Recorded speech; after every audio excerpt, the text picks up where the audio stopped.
welcome to Double Doinkers Fantasy Football Podcast with Willie J and Nick Meyer.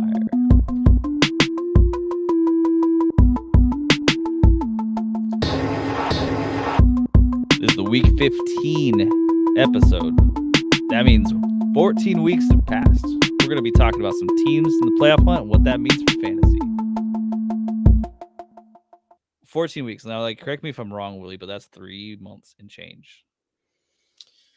What month is it now? What is it? December? It is December. It's December 10th. It doesn't Yeah. feel like December in Oregon at all.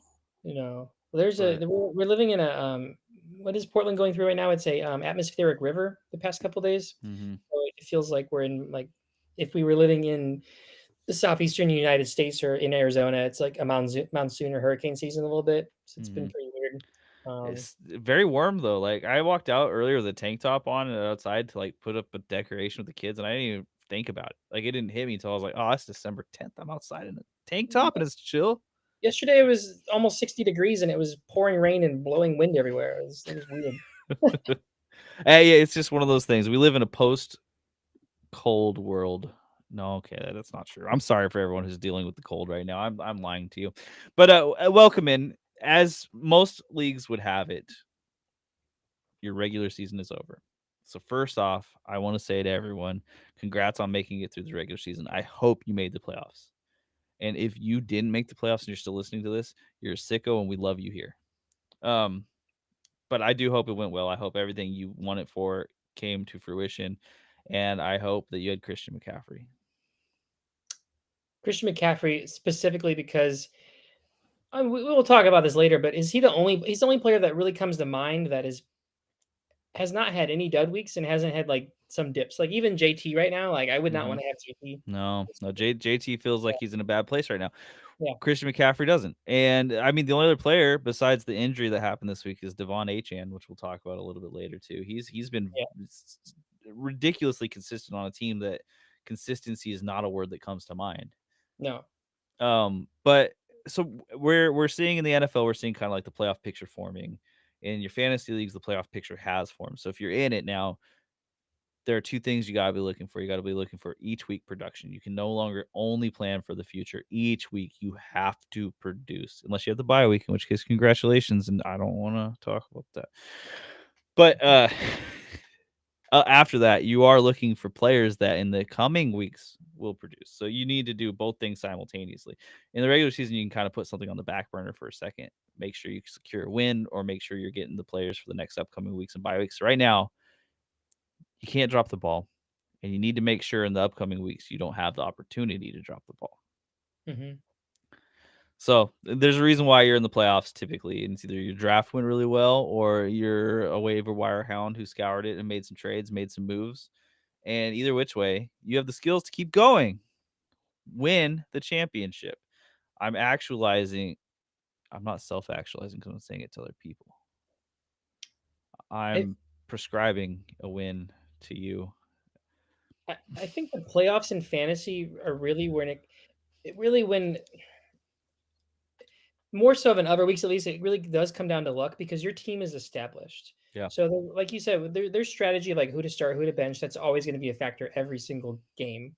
But at the same time, oftentimes you could be going into the playoffs if barely making it in there, having a pretty mediocre team, and then just have 2, 3, 4 players that have huge spike weeks, and then you win.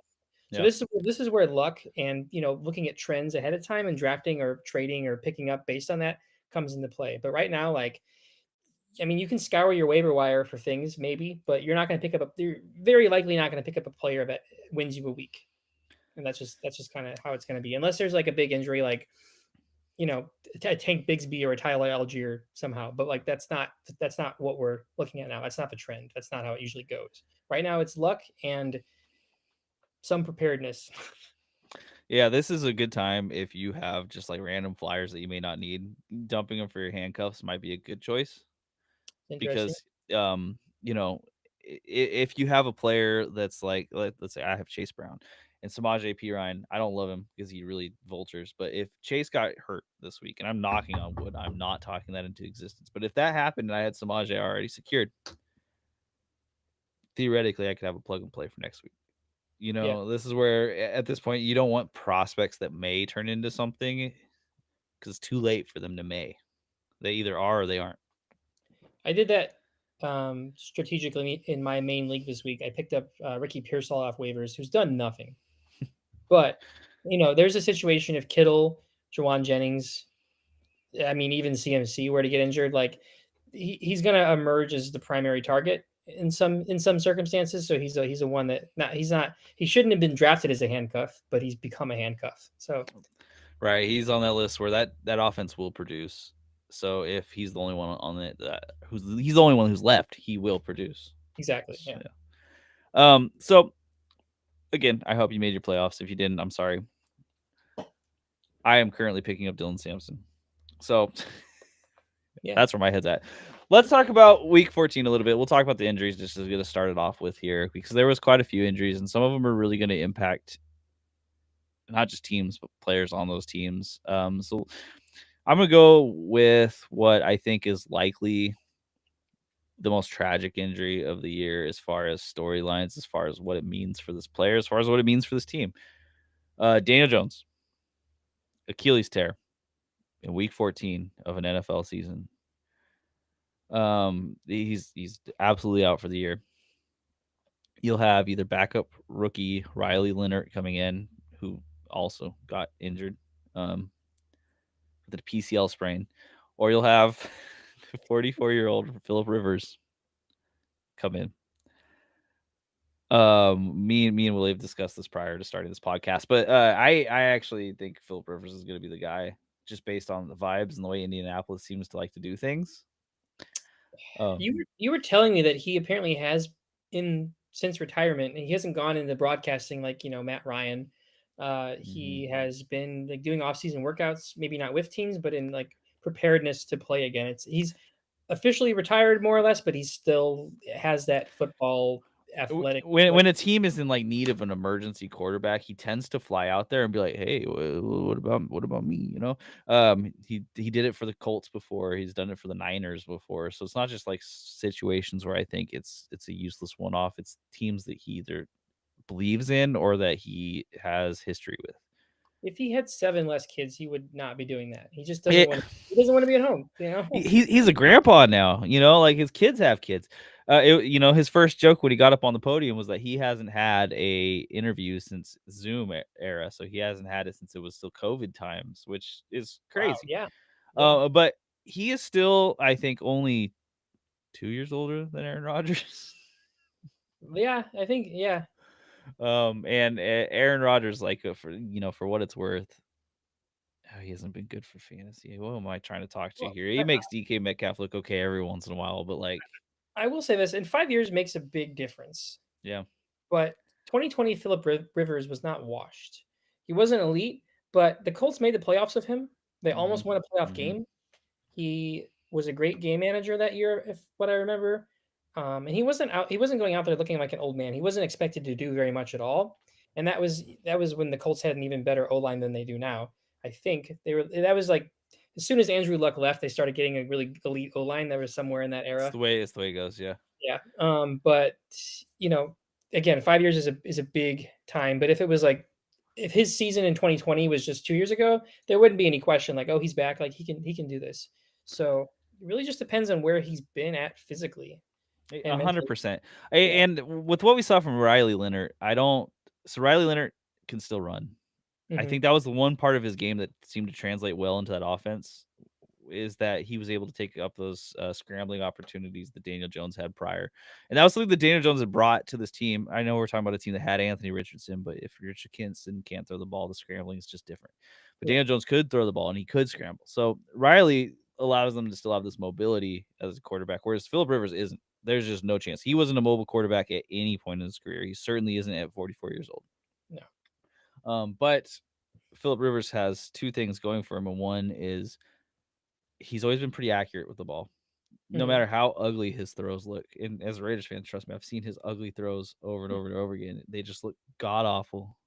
They shouldn't go where they should go. Anyway, I'm not here to hate on Philip Rivers too much. But also he's got the football smarts, the football IQ. And unless that is completely dropping off the face of a planet, he can still, pull that old Joe Flacco thing on the Bengals where he's just like, I can diagnose this play really quick, make a right read, and just, pass it to the right player immediately based on what I'm seeing. Yeah, and that's I mean that lasts longer than your physical health. Mhm. Mhm. Mhm. At least you would hope. Yeah, yeah, but so Philip Rivers is who I would guess would start. I know you were talking about Riley Leonard still getting his play if he's healthy. Here, I don't know. Here's what I would say. I think that Philip Rivers is going to start over Brett Rippon in 10 out of 10 situations. Riley Leonard, the two things I'll say in his defense: one, he was really thrown to the wolves. Like Yeah. he came in after his injury. Like he didn't look great, but he didn't look god awful during that game. Given the circumstances, he looked capable at times. And secondly, we talk a little bit about the narrative on the show, and the narrative with Riley Leonard is he was a sixth round pick, and he played in the college football national championship game for Notre Dame. So he's been on a big stage before. Mhm. I don't remember how great he was in that specific Ohio State game, but he played really great for Notre Dame down the stretch in the playoffs. So he's capable of leading a really elite team in a sense. And again, that's college, but there's still something there. I think you have to take into account. It's not like he was a great Group of Five quarterback that played in like the Mountain West, like in the Mhm. Midwest somewhere, and he happened to have good skills, and so he translated. A team took a shot at him. He was drafted because he played for Notre Dame, and he's shown that he can lead a team. So something to consider. It does make sense. Now, the one thing, so you're right with being thrown to the wolves, and you can't always count on what happened in that first game to be the trend that happens further on. Yeah, Something I noticed in the game last week as he was playing is that and this is probably just the fact that he's never played in an actual game, is he's playing hero ball. yeah, And that's going to get him in trouble because that's the same reason Carson Wentz got kicked off this team, was playing hero ball. yep. Um, he wouldn't take the checkdowns. He wouldn't take the easy middle throws. He kept throwing down the field or running on his own.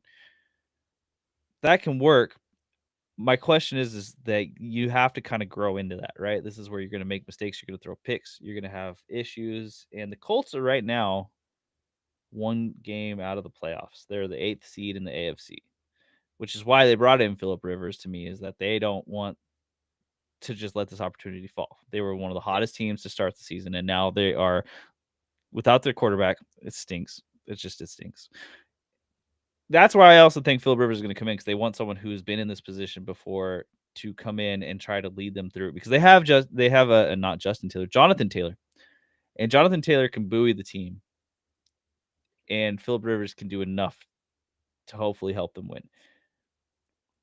And is that Jonathan. true? I don't know. I haven't seen him play, right? But I mean, I think that especially when you consider Riley Leonard's PCL injury, there's a good chance he just wouldn't start to begin with. yeah, Um, I guess my only concern is, I mean, Brett Philip Rivers, I believe, is still on the practice squad. Like he just came into the building. that is true. Yeah. I mean, we did see it very different, but we did see the Colts trade for Sauce, and there was like, it's only been a few days. Is he going to start? And he starts a game internationally, like 4 days after the trade. So clearly, there's not a hesitation to rush players out there. The I'm Colts as trying. an organization has made some questionable decisions as far Yeah, as who they oh, hire in certain positions too. with the So draft, yeah. I do wonder. I believe Jonathan Taylor was his second year player when Rivers was there, so he's played with Rivers before. Michael Uh, Pittman as well was a rookie when Rivers was there. yes, he was. So Hmm. okay, so again, there's a history there. I think I want to say off the top of my head, I think one of Taylor's best, most elite years ever was with Rivers because I mean, not just because Taylor is elite and he was healthy that year, but because I think the way that Rivers played the game benefited the checkdowns and the run game. I mean, clearly it does with an Hmm. older quarterback, but I mean, remains to be seen, but there is a possibility that Jonathan Taylor looks better than he has in a few weeks with Rivers at QB. Yeah, I think like if you're looking at the pieces of this team that you've relied on up to this point, so Jonathan Taylor, like it's whatever really with Jonathan Taylor. You still play him because he's been on terrible teams before and still been able to rip off a ton of yards. Yeah, I think his touchdown upside is capped, but his yardage upside is actually, his ceiling is raised a little bit because they might just give him the ball a ton more. So I agree.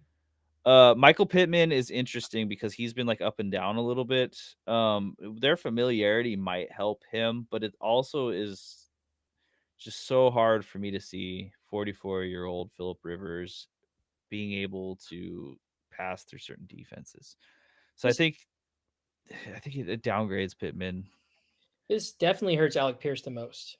Yeah, yeah. Alec Pierce. Do you think Philip Rivers can still rip off a deep pass? I have no hope for that. Yeah. The players, I think it actually might, and help is a hard word because I don't think it helps. It's more of like a sideways. Is if he can connect with Tyler Warren, I think they'll be fine.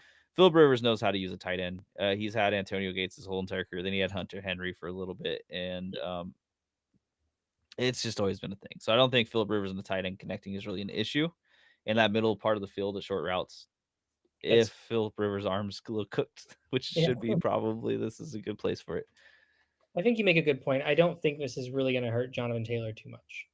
Yeah. And I think Rivers, regardless of how he looks, I think that he is more beneficial for Jonathan Taylor than a rushing QB like Riley Leonard is. Mm-hmm. Yeah, and this isn't to say that like Riley Leonard couldn't start and this could all be true. I just the way I saw Riley Leonard playing, the player who would benefit the most is Alec Pierce. So it's almost flip Yeah, yeah. inverse Hmm. because Riley Leonard wants to rip that ball downfield, you know.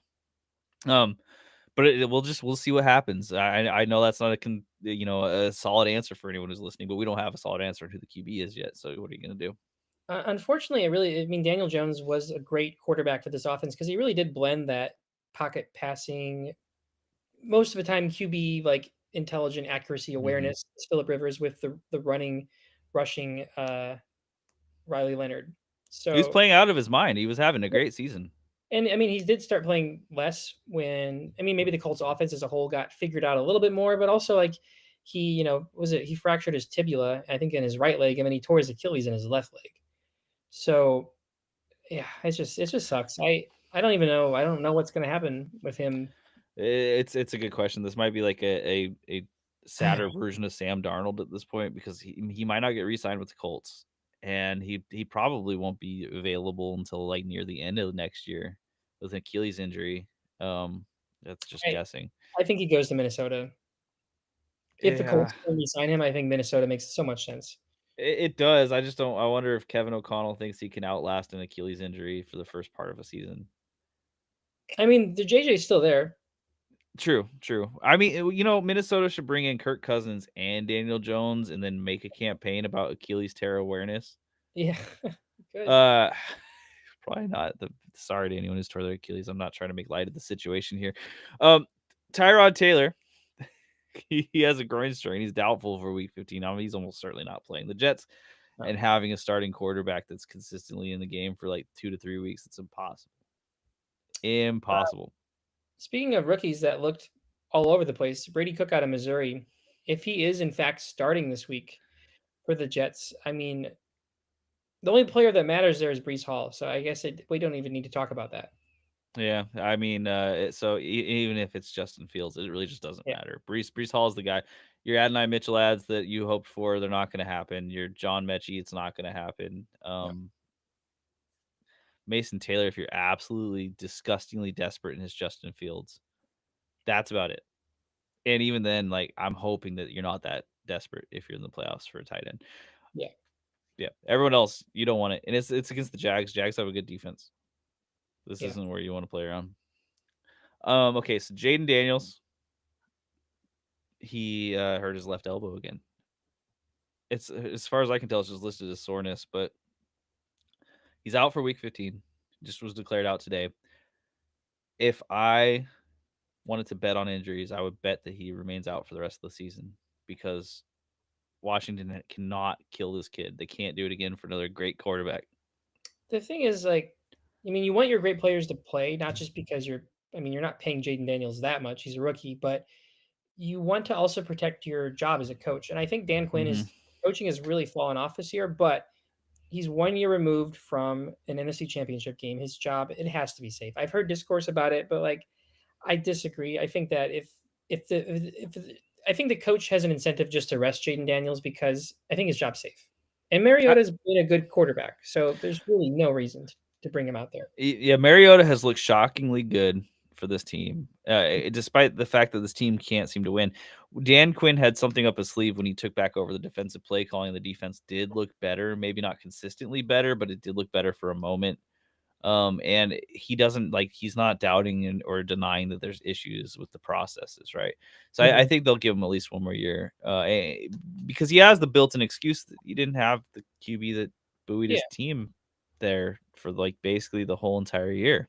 And yeah. then Terry McLaurin was out for half the year right after they paid him. So I'm not, yeah, I'm also, I agree with you. So the good news is we already have a pretty large sample size of what's up with Terry McLaurin and Deebo Samuel, so you don't have to make a big guess. Terry has blown up with Mariota, so Yeah, if 2 weeks Terry ago. McLaurin's playing, he's probably a good option for you. Not maybe elite, but good. I would throw out that last game. There, I mean, there are 3 things. Is one, like Daniel's going out. Ertz is like just awful. Yeah, we mentioned Zach Ertz. His terrible ACL tear, and then I saw this video afterwards of Mariota, like consoling him on the sidelines, and Mariota just looked like so upset. The team looked so defeated. Zach Ertz was crying, and I mean, no, and I don't mean that in any sad way. Like, it was a sad injury. It looked like it hurt, and Yeah, that's likely the end of Zach Ertz's career. I mean, I would be shocked if he came back after that. So, no, a lot still of a great, emotions.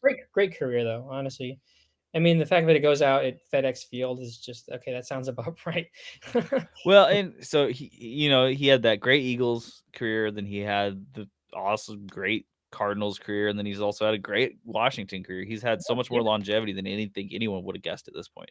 yeah, and he's been a Pro Bowler, I believe. He's had a really good career.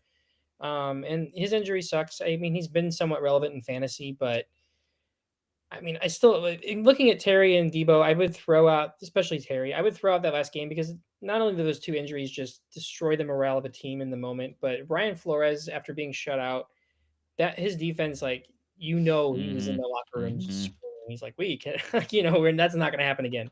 Like Minnesota not only had to win this week, they had to make a statement, and they definitely did. Yeah, because I think we've seen Minnesota look pretty bad this year. I don't think they're a bad team overall. They just haven't been able to compete as far as putting up points on the board. Yeah, Um, but yeah, 100% agree that Minnesota is not a team where you go like, "Wow, you did bad against them. You're a bad team." Minnesota has a good defense. yeah, If you don't remember last year, they were the number one defense in the NFL, and it's not like they've fallen off that hard. no, Washington does get New York this week. New York is a matchup that you're going to like to see. So we'll talk a little bit more about that later, I'm sure. Okay, so Geno Smith, if you worried about this, then I really feel bad for you. But Geno Smith has a right shoulder injury. It's very unlikely he plays. He hasn't been ruled out officially, but he's out. Make no mistake. if They've been already talking about Kenny Pickett starting. if Kenny Pickett starts and looks halfway decent, does he start the rest of the season? Like, you think they're out on Geno? Is it too early to tell? They paid him too much, I would guess, to be out on Geno. It's not too early to tell. Trust me, as a Raiders fan, it's not too early to tell. He's been so god awful. But if Kenny Pickett comes in and plays well, they need to cut Kenny Pickett. Because they want to lose games. You can't have the backup QB come in and win games right now. That would be just devastating. And unfortunately, we get the Eagles, which just feels like a match made in heaven to win a stupid game. Yeah, I think I don't want you to get excited as a Raiders fan because I know you've been through this, but I really would get optimism and excitement that you're going to draft Dante Moore next year, and that's something to really like hang your hat on. If we can get the first pick, I mean the name I keep hearing is Fernando. Or Fernando, yeah, Yeah. I think I've seen a lot of mocks project Titans are still not going to win another game, so they'll probably trade back. A team like the Jets will trade up. But I mean, Raiders, I think there's a very decent chance they get either Mendoza or Moore. Moore makes Mm-hmm. more sense because he started less, and you can sit him for a year behind Geno if you have to. He doesn't have I to. mean, Yeah, next year would suck, but I'm all for that because we need to beef out that O line. yeah, Give someone some hope. Like let Gino, the guy who flipped off our fans, get killed. yeah, yeah. Okay, but so Kenny Pickett comes in, and this is going to be just good news for Brock Bowers and Ashton Genty. It can't be bad news. It No, just can't. And there's this and this isn't, don't play him in the playoffs. Okay, I'm going to be honest with you. Don't play him in the playoffs. I'm going to say something positive about a player. Do not play him in the playoffs. Jack Besh, he's suddenly getting looks with Kenny Pickett, and he Yeah. looked pretty good. Shocker, the guy who's really, who looked like he was a great prospect, looked really good when he finally got targets. Mm-hmm. Second round pick. Significant. He could end up playing some role coming down the line here if Kenny Pickett is the starter. If Geno Smith's the starter, then we're going to go back to Tyler Lockett like smart teams do. We'll move on from that. I don't want to talk about the Raiders anymore. Devon Achane had a rib injury from landing on a football. I think he's going to play this next week, so it doesn't seem like it's a serious injury. If he doesn't, Jalen Wright is probably going to be a great play. Ollie Gordon has looked good enough. I think it's going to be committee. Yeah. But I really strongly believe Achane is going to play. Not to minimize anyone out there listening who has a broken rib right now, but rib injuries are things that you can play through as opposed to other things. It's not going to affect his speed. Maybe it will affect his his power breaking through tackles out of pain, but a rib injury, he was already designated to come back as an emergency option last game. So if he doesn't have a broken rib, and it says there was no rib fractures, no breaks. So I think he's gonna play. Yeah, me too. I would be shocked if he doesn't. Worst case scenario, he's got one of those cool jackets on. Yeah. And Devon Achane, if he plays, you play him. You don't play anyone else. It doesn't matter. Yeah, he's awesome. Nick Chubb also hurt his ribs.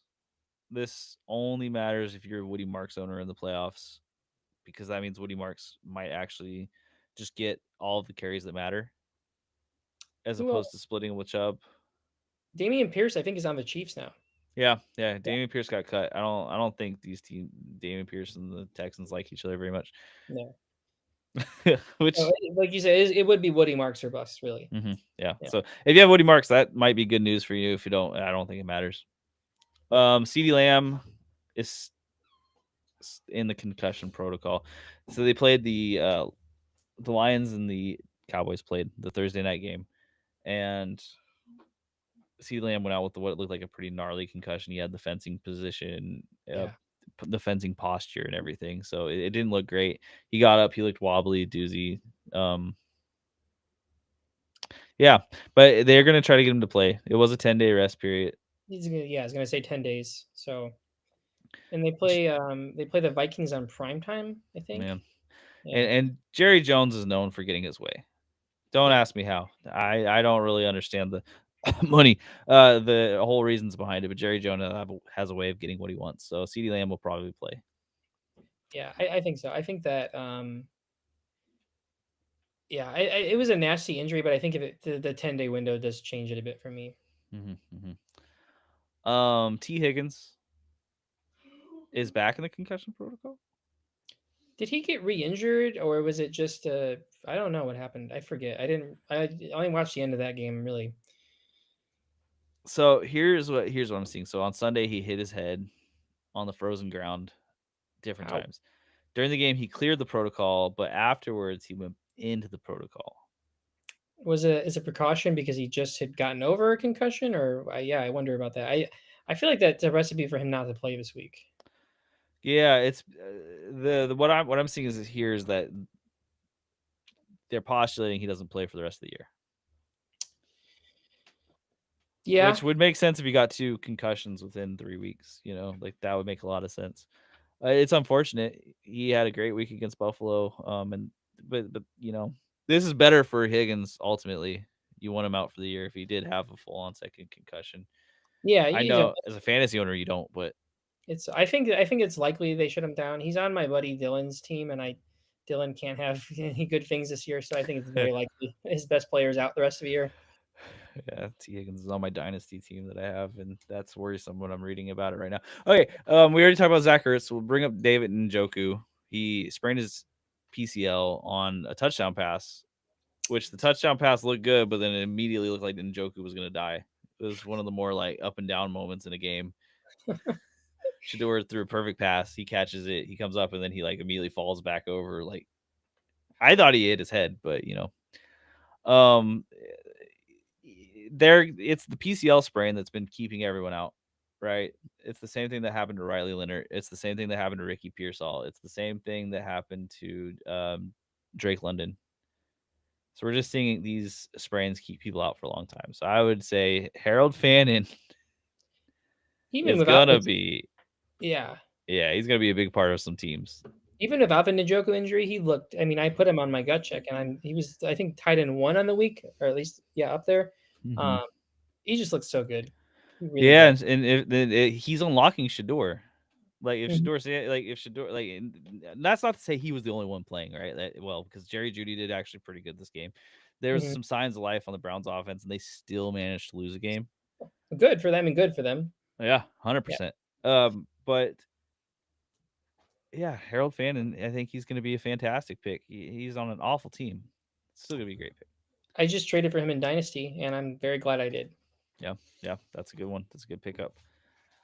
Okay, so the Lions safety, Brian Branch. I can't remember the injury he picked up, but Achilles, which is Achilles, significant yeah. for. I mean, the Lions. So the Lions secondary's already been banged up. Even before, if all their players were healthy, Brian Branch is their best secondary piece. He's a lot. I think he's a lot like Trent McDuffie. He's the nickel corner. He's very versatile. He's just a great player.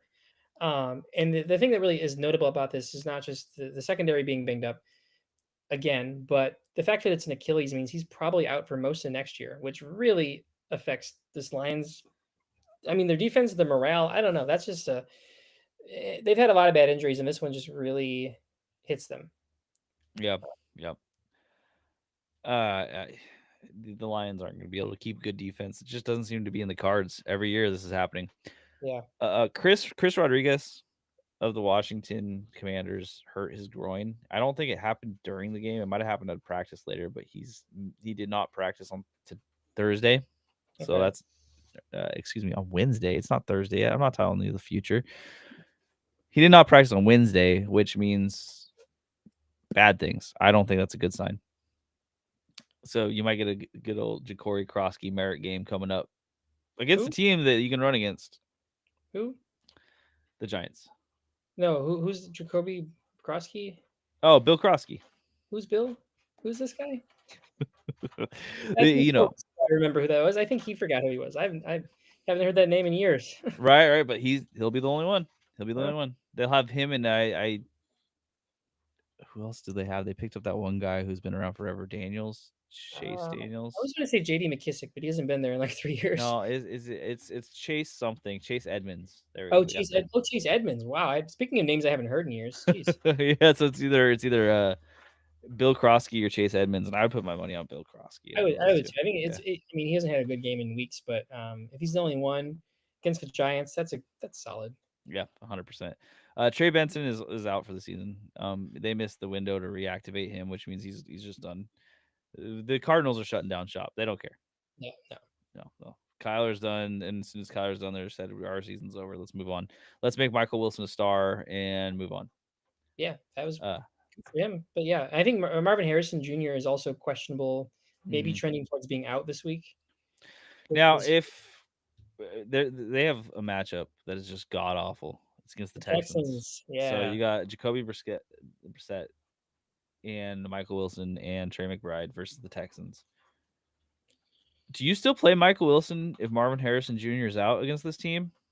This is hard for me because the past couple weeks I've been skeptical, and he just keeps getting targets and keeps producing.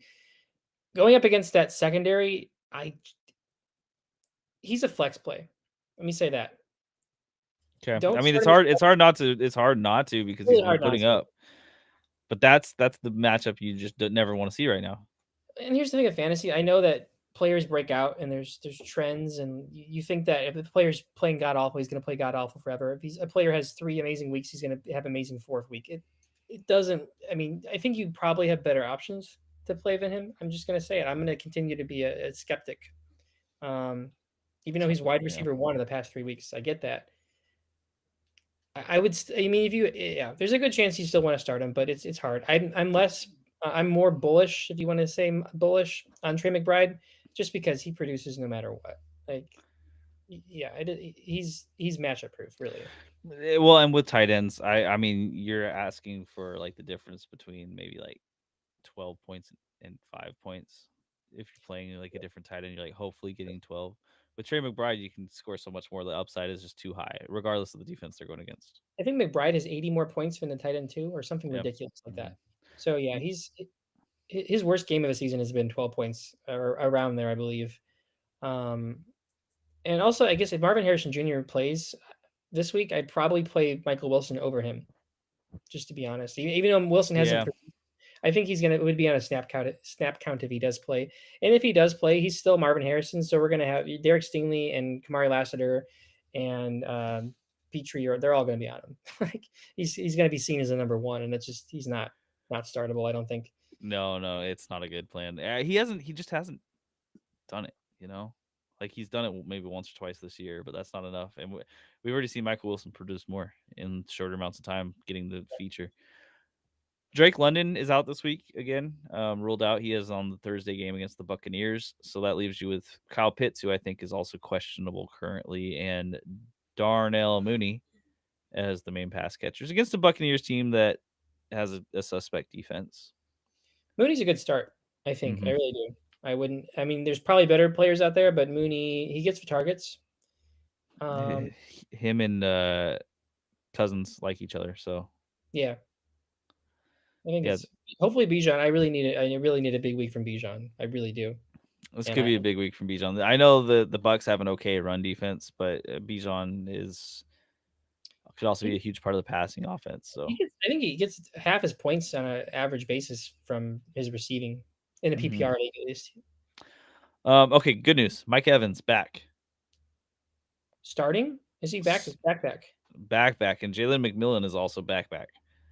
Oh, Yep. So you have two of the Bucks receivers returning. Chris Godwin is questionable with leg injury, but I think he'll play. I don't think it's a new injury. So you're gonna actually have the Bucks with a full strength wide receiver core. first time all year. Yeah. So this if you're sitting with Baker Mayfield in the playoffs, this might be a really good time to. I will say this: Baker Mayfield has just looked different as a player since he got the MVP chance. I think something happened, and it's Chris all. Johnson got them. There was the miscommunication there. That's why. It was the real miscommunication. You know what? He came over and said, "I'm going to throw every ball 3 feet above your head, so no one makes this mistake again." But then he forgot to do it regular for everyone else. Yeah, it's just he's all out of the place. Yeah. We'll talk. Bucks are a good team to talk about when we're talking about our little section on in real life playoffs and how that affects fantasy, because the Bucks are in a win now situation. Okay, let's go into that then. Unless you have any injuries that you haven't heard that you really want to talk about. One might come to me, but I don't think so. Yeah, Darnell Washington, he's out. Yeah. So deal with that information what you will. And the DK Metcalf has a stomach ache. He stayed in the hospital overnight for it though. Really? Yeah. After the game, his stomach hurt so bad he stayed in the hospital overnight. So I hope you will, DK Metcalf. As far as fantasy goes, you've been really upsetting me, but as a person, no one should have to deal with that. Oh, the last one I was going to mention, because it's an O-line, the pretty much easily the best offensive lineman on the Cardinals, Paris Johnson Jr., is out. So any stock that you had in the Cardinals, it's just the whole season, throw it out. Unless you're Trey McBride, throw it out. You gotta as Trey McBride gets the Bengals in championship week. Can't wait. You have to hope of all players that Trey McBride is Iron Man, because they're shutting everyone down right now.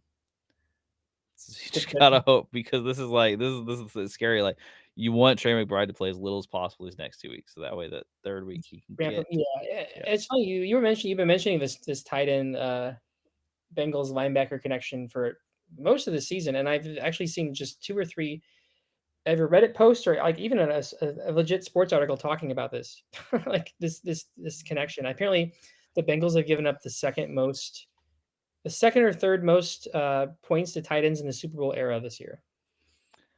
They just, like, you watch any of the games, like even this I forget who they just went against off the top of my head. It'll come back to me here in a second. Oh, it was the Bills.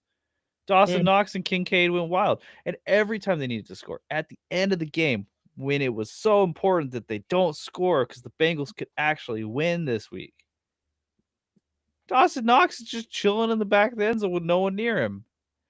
They just don't get it. They're just like, that guy, he's lineman. He doesn't catch passes. And they're like, no, he's actually tight end. And it's like, that's what I said, lineman.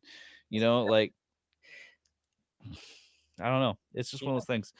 And we'll talk about bad defenses. But let's go on to our playoff bubbles slash in the hunt teams that may or may not impact you fantasy wise.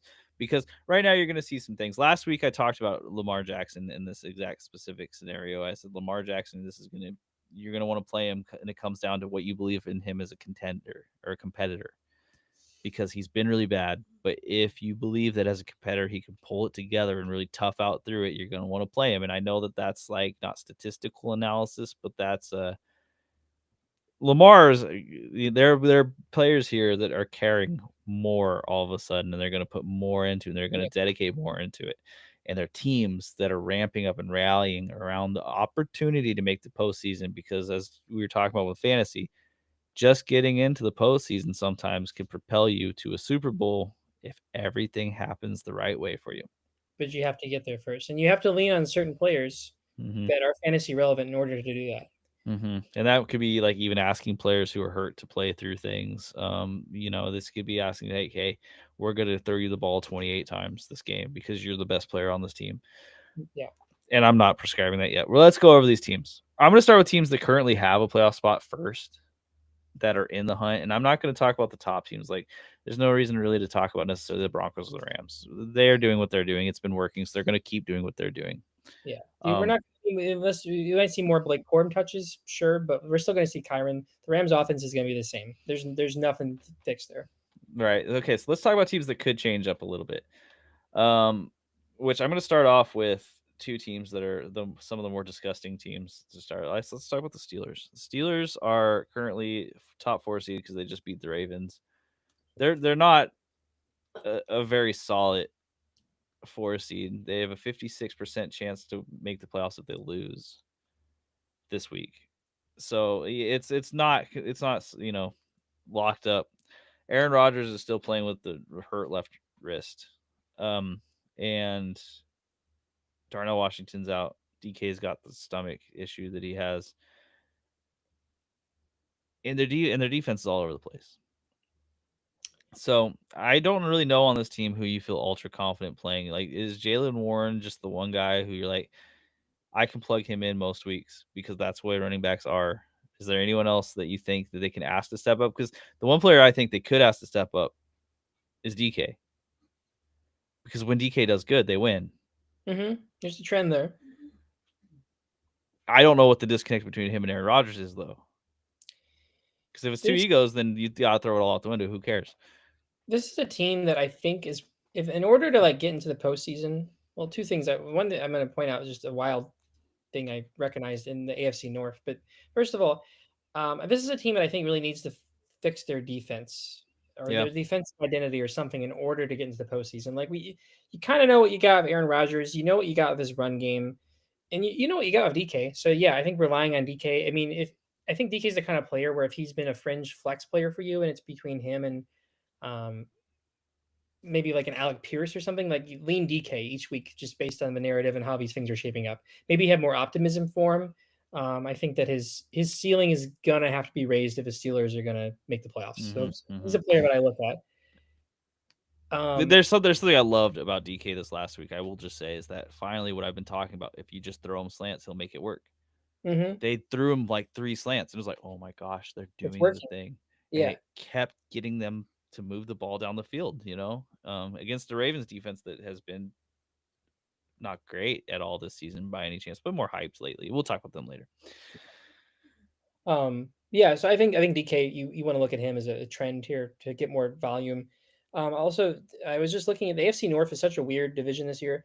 I've been doing a lot of different playoff like guessing game scenarios just because that's what I do in my spare time.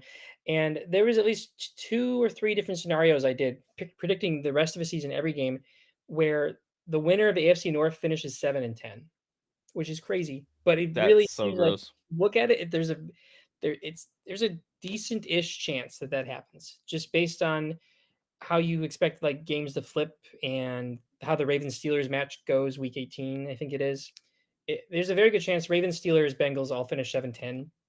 And I played with it a little bit, and I think the only scenario where that happens, the Ravens are the winner of the division. I don't know exactly how that works out math wise, but it looks like it could happen, and it would be the Ravens that finish in the wins.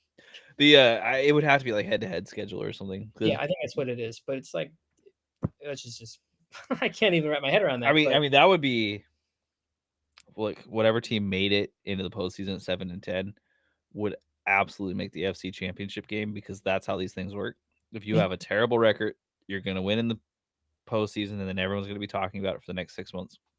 the Manders, they made I think it was the first 17 game season. They were 8-9 or something like that. I think that they were 8-9, and they almost beat the Super Bowl Bucks that game with Tyler Heineke.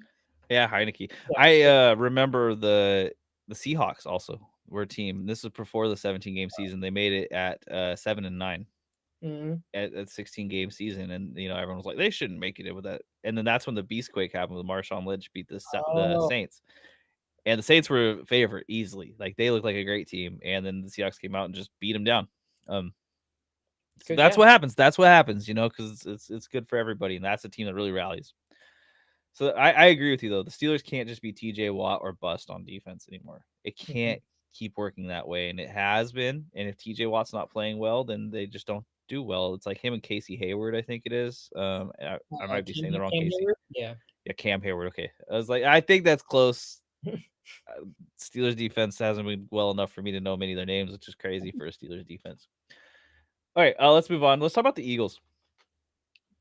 Jump to a whole different conference here. Let's talk about the 8-5 Eagles, who are still top in the NFC East currently. But man, if you've watched football, you already know they're falling apart. Vibes are awful. They're worse than that 10-2 season Yeah. a few years ago. Kevin Patullo still not fired. They That's got rid. me. Yeah, 100%. They got rid of the what do they call it? The optimism buddy in their locker room. I don't know if you've seen this. They had an inflatable Easter bunny in their locker room to Oh, help I did. create optimism. It's gone. Didn't create enough optimism.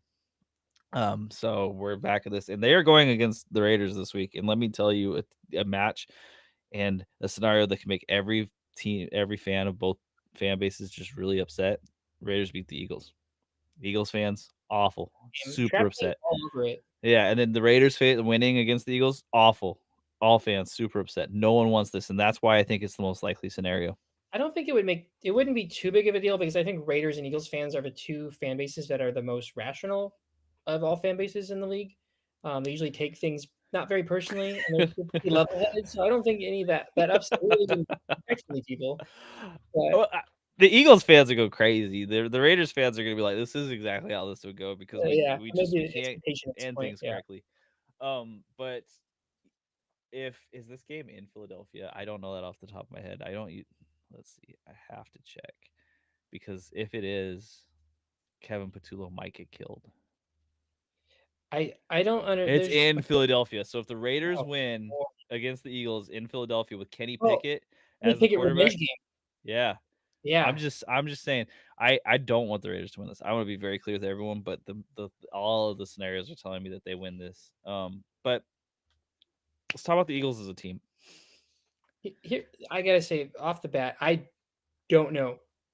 Their offense is changing. I mean, clearly they're leaning more on the pass. That's not working, but it's not been working, and they haven't changed it.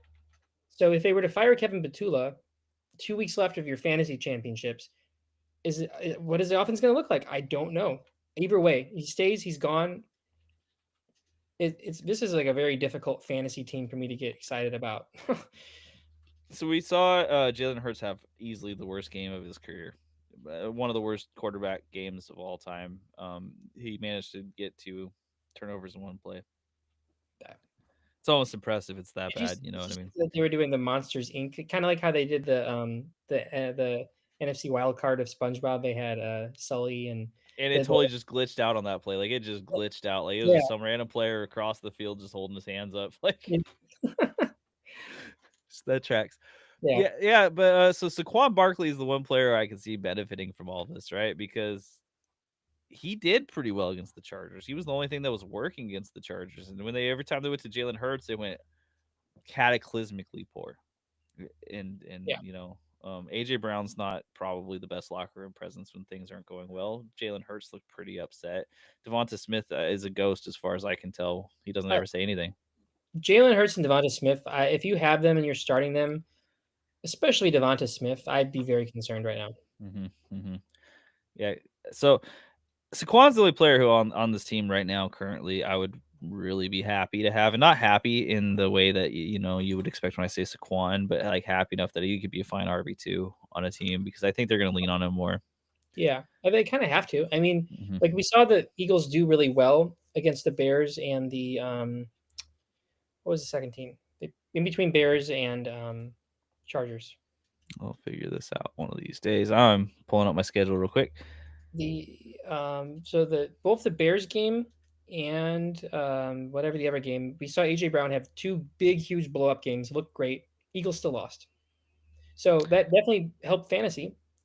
AJ Brown, you were really excited to have him, but then going into the Chargers game, they were still trying to use him, and he didn't get the ball, and they lost. They lost all those games. So I think that even if Brown has been producing and he's given some life into his offense, it's still not working. So are you going to rely on that again this week? There's just a lot of unknowns. Um, I and Sorry, I'm looking confused over here because my schedule is telling me that there was no games played in week 12, so I'm on the wrong page clearly. the Cowboys. Okay, they play the Cowboys. So Okay. Bears and Cowboys, one a pretty decent secondary, one not very decent secondary, and Brown produced. And then Chargers, middle of the road secondary. I don't know. I don't know. Their offense has been broke for a while, and we've seen Yeah, that, and I think everyone knows it. But it's the question of can they fix it? Do they try to fix it? And if they don't try to fix it, Saquon's the only one I want. If they do try to fix it, I'm still concerned because can they? Um, Jalen Hurts is also a player who I think if you have him, you have to start him. yeah. I But mean, there's circumstances where you might have a oh, who would I have in my mind? Not Jordan Love this week because of the Broncos, but oh, who's a good like if you have Brock Purdy and Jalen Hurts, start Brock Purdy, kind of okay, thing. what about this might be chasing points, so bear with me here. But if based on last week, you would make a decision of Shador Sanders versus Jalen Hurts. Jalen Hurts. Okay, That's all right, yeah. all right. I'm someone out there's doing it. I'm just telling you. Uh, I did mention Brock Purdy specifically because Jalen Hurts is going to have a better game this week for sure. But Purdy going up against the Titans is a recipe for a great game. Jalen Hurts is a competitor too. I could like one of these players needs to like find a way to optimistically bring this team together as opposed to just yelling about how they want theirs. And Jalen Hurts could be that guy. He could start running more. You could really see him try to hero ball, and he is a guy who can hero ball. A lot of his He's just, mistakes this last game were like middle of the field, weren't they? They were just dumb interceptions. and that was it wasn't just him. That whole game was just dumb interceptions. That was like dumb interceptions. The game. On both sides, yeah, yeah. Justin Herbert had at least an excuse of having a marshmallow hand, but like it's not a good enough excuse to be honest. Like it was, where I could tell, just ugly. Okay, but so the Eagles, like they're in a weird position. They're almost certainly going to get into the playoffs at this point, even maybe as a wild card. But like they're circling a little bit. Yeah. It's really this is a weird fantasy situation. It's one that you just got to go off your gut on, Hmm. honestly. I am looking to have backup options for these guys, though.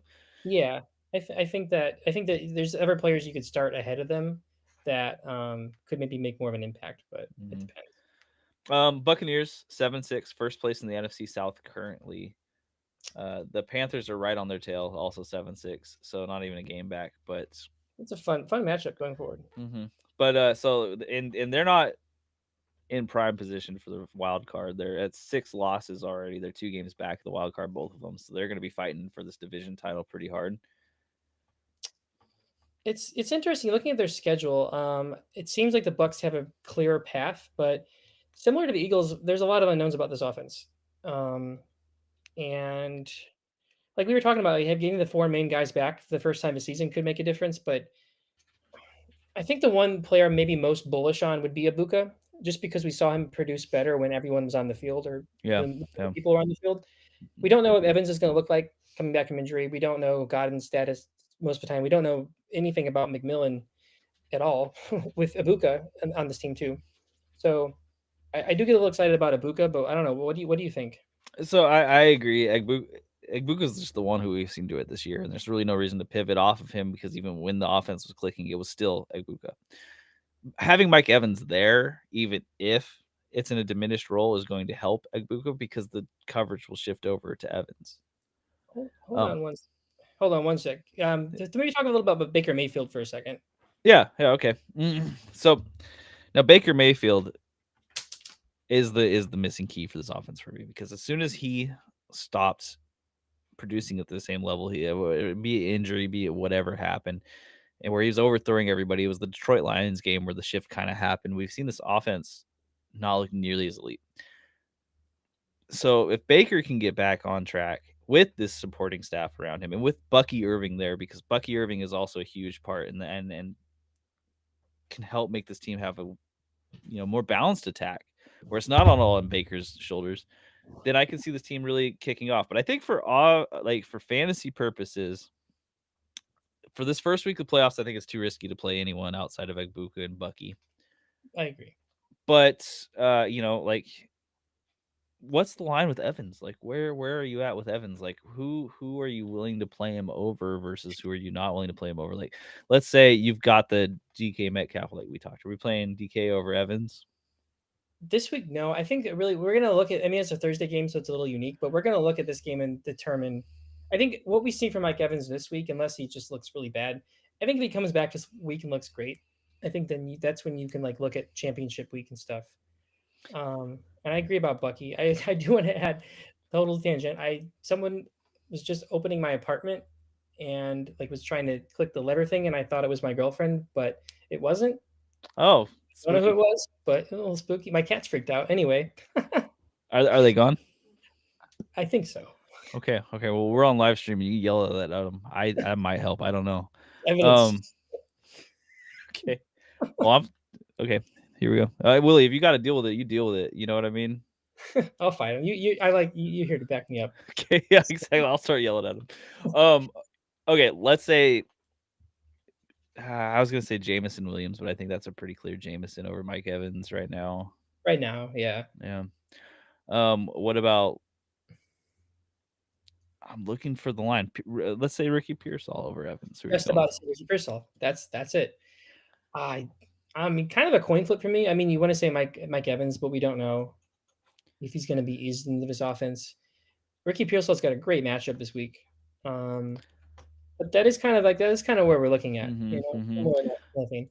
I wonder who gets the wide receiver one treatment from the Falcons because whoever gets the wide receiver one treatment from the Falcons is going to go off. That's what the Falcons do. They're not very good against wide receiver ones. They're not. The Yeah, Falcons so have nothing to play for too. The Bucs exactly. have a lot to play for. But I think we'll talk about Ibuka later. But so this is an interesting team. I think that there's a lot of offensive potential here, but I'm not really confident. And I feel like for the first week of playoffs, this is going to be one of those weeks that you're going to get surprised by someone. I think so. And maybe what if it's Jalen McMillan? That'd be cool. If it's Jalen McMillan, that means Tez Johnson has disappeared from the face of the earth. That's my only issue. I think they're going to take turns with each other. True. Wait, is Jalen McMillan Pat McMillan's brother? Am I tripping? So I want to answer that, but I don't really know. It could be. There are two different talented young receivers in the NFL that are not related. Oh, didn't say I. They had to specify. They're two different people. Trust me, okay. But I've never seen them on the field with each other. Actually, I have. That's not true. Not this year. Not, have you? Because this Tet's a rookie. Yeah, but the Panthers and the Buccaneers must have played each other at some point here. But isn't McMillan Tet's or Jalen's been out all year? Oh, you're right. So I haven't. Washington and Arizona. I know colleges. Washington and Arizona played, and they played together then, though. So, okay, so we've seen it before. Yeah. We'll move on. Let's talk about Seahawks. There's not really much to talk about with Seahawks. There's really no worries. They're currently the 5th seed because the Rams are so good. They're the 1st seed, but they're gonna get the wild card. There's no issues. They could get the first overall seed or the wild card. There's nothing there. The only thing to look at here is, again, like we've talked about so much already. If Charbonnet or Walker were to be out, start the other one, 100%. Yeah. No matter the matchup. Yeah. Chargers currently 5th seed. It's a fairly solid 5th seed too, so I don't think that they're at risk of losing out on the playoffs much unless they go on a real bad losing streak. They got some tough matchups. They got the Chiefs coming up. They have Broncos, I believe, and then one other like decently difficult team, I think. So they're still on the bubble, but the Chiefs losing this week helps a lot. Yeah, they have the Texans also, so. Oh, yikes! Okay. Yeah, bad matchup. Okay. So the Texans is also the Week 17 matchup, which is your championship week. So if you're relying on Quentin Johnston, Keenan Allen, or Ladd McConkey, you already kind of know you're in a bad place based on what you've seen. I'll make a blanket statement here. I mean, we've seen a trend of like being bullish on the running backs, even if the offense is wonky. I think that Hampton, I will double down on this. I said this, I think, last pod. I think he really could be a top 5 back. And I know that him and Vidal got pretty equal snaps this past week.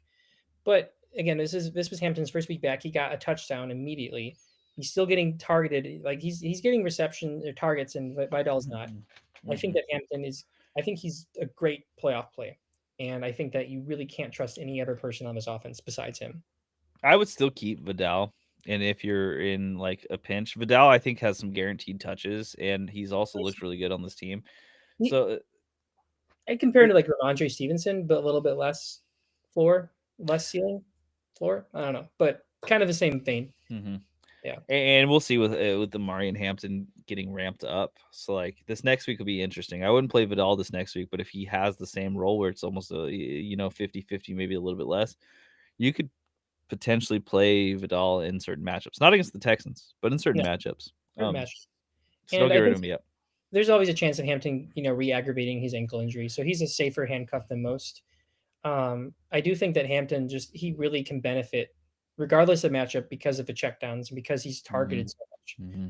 This was a bad offensive game, so he got a lot of targets and they were some bad throws. He didn't get enough receptions to really show off his value, but I think Hampton's a great play, and I really would try and avoid playing any other Charger this week, next week, the week after.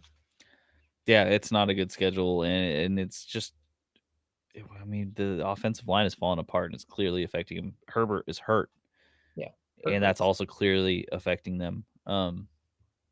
Yeah, their risk of falling out of the playoffs, I kind of undersold it. They could go on a massive losing streak because this team doesn't look the same. Of course, their defense is pretty good. So yeah, I'm not as worried about it because I think they can keep games to low-scoring games. But unless Herbert can get back on his B game instead of this D game that he's currently playing, there's a risk. Let's talk Bills real quick. They're 9-4, second in the AFC East, currently 6th seed. I don't have a lot to say about what they'll change for fantasy purposes. I think for fantasy, what you see is what you get. They either win with the game they have or they lose with the game they have. Josh Allen is either the dude or he is just okay and they lose. There's no late season offensive pieces breaking out in the playoffs, fantasy playoffs. It is just not. I mean, it's such a wild card, similar to the Chargers, but even worse because they don't have the same receivers that have that Pro Bowl level upside. They have a group of guys who rotate consistently, like every week they rotate.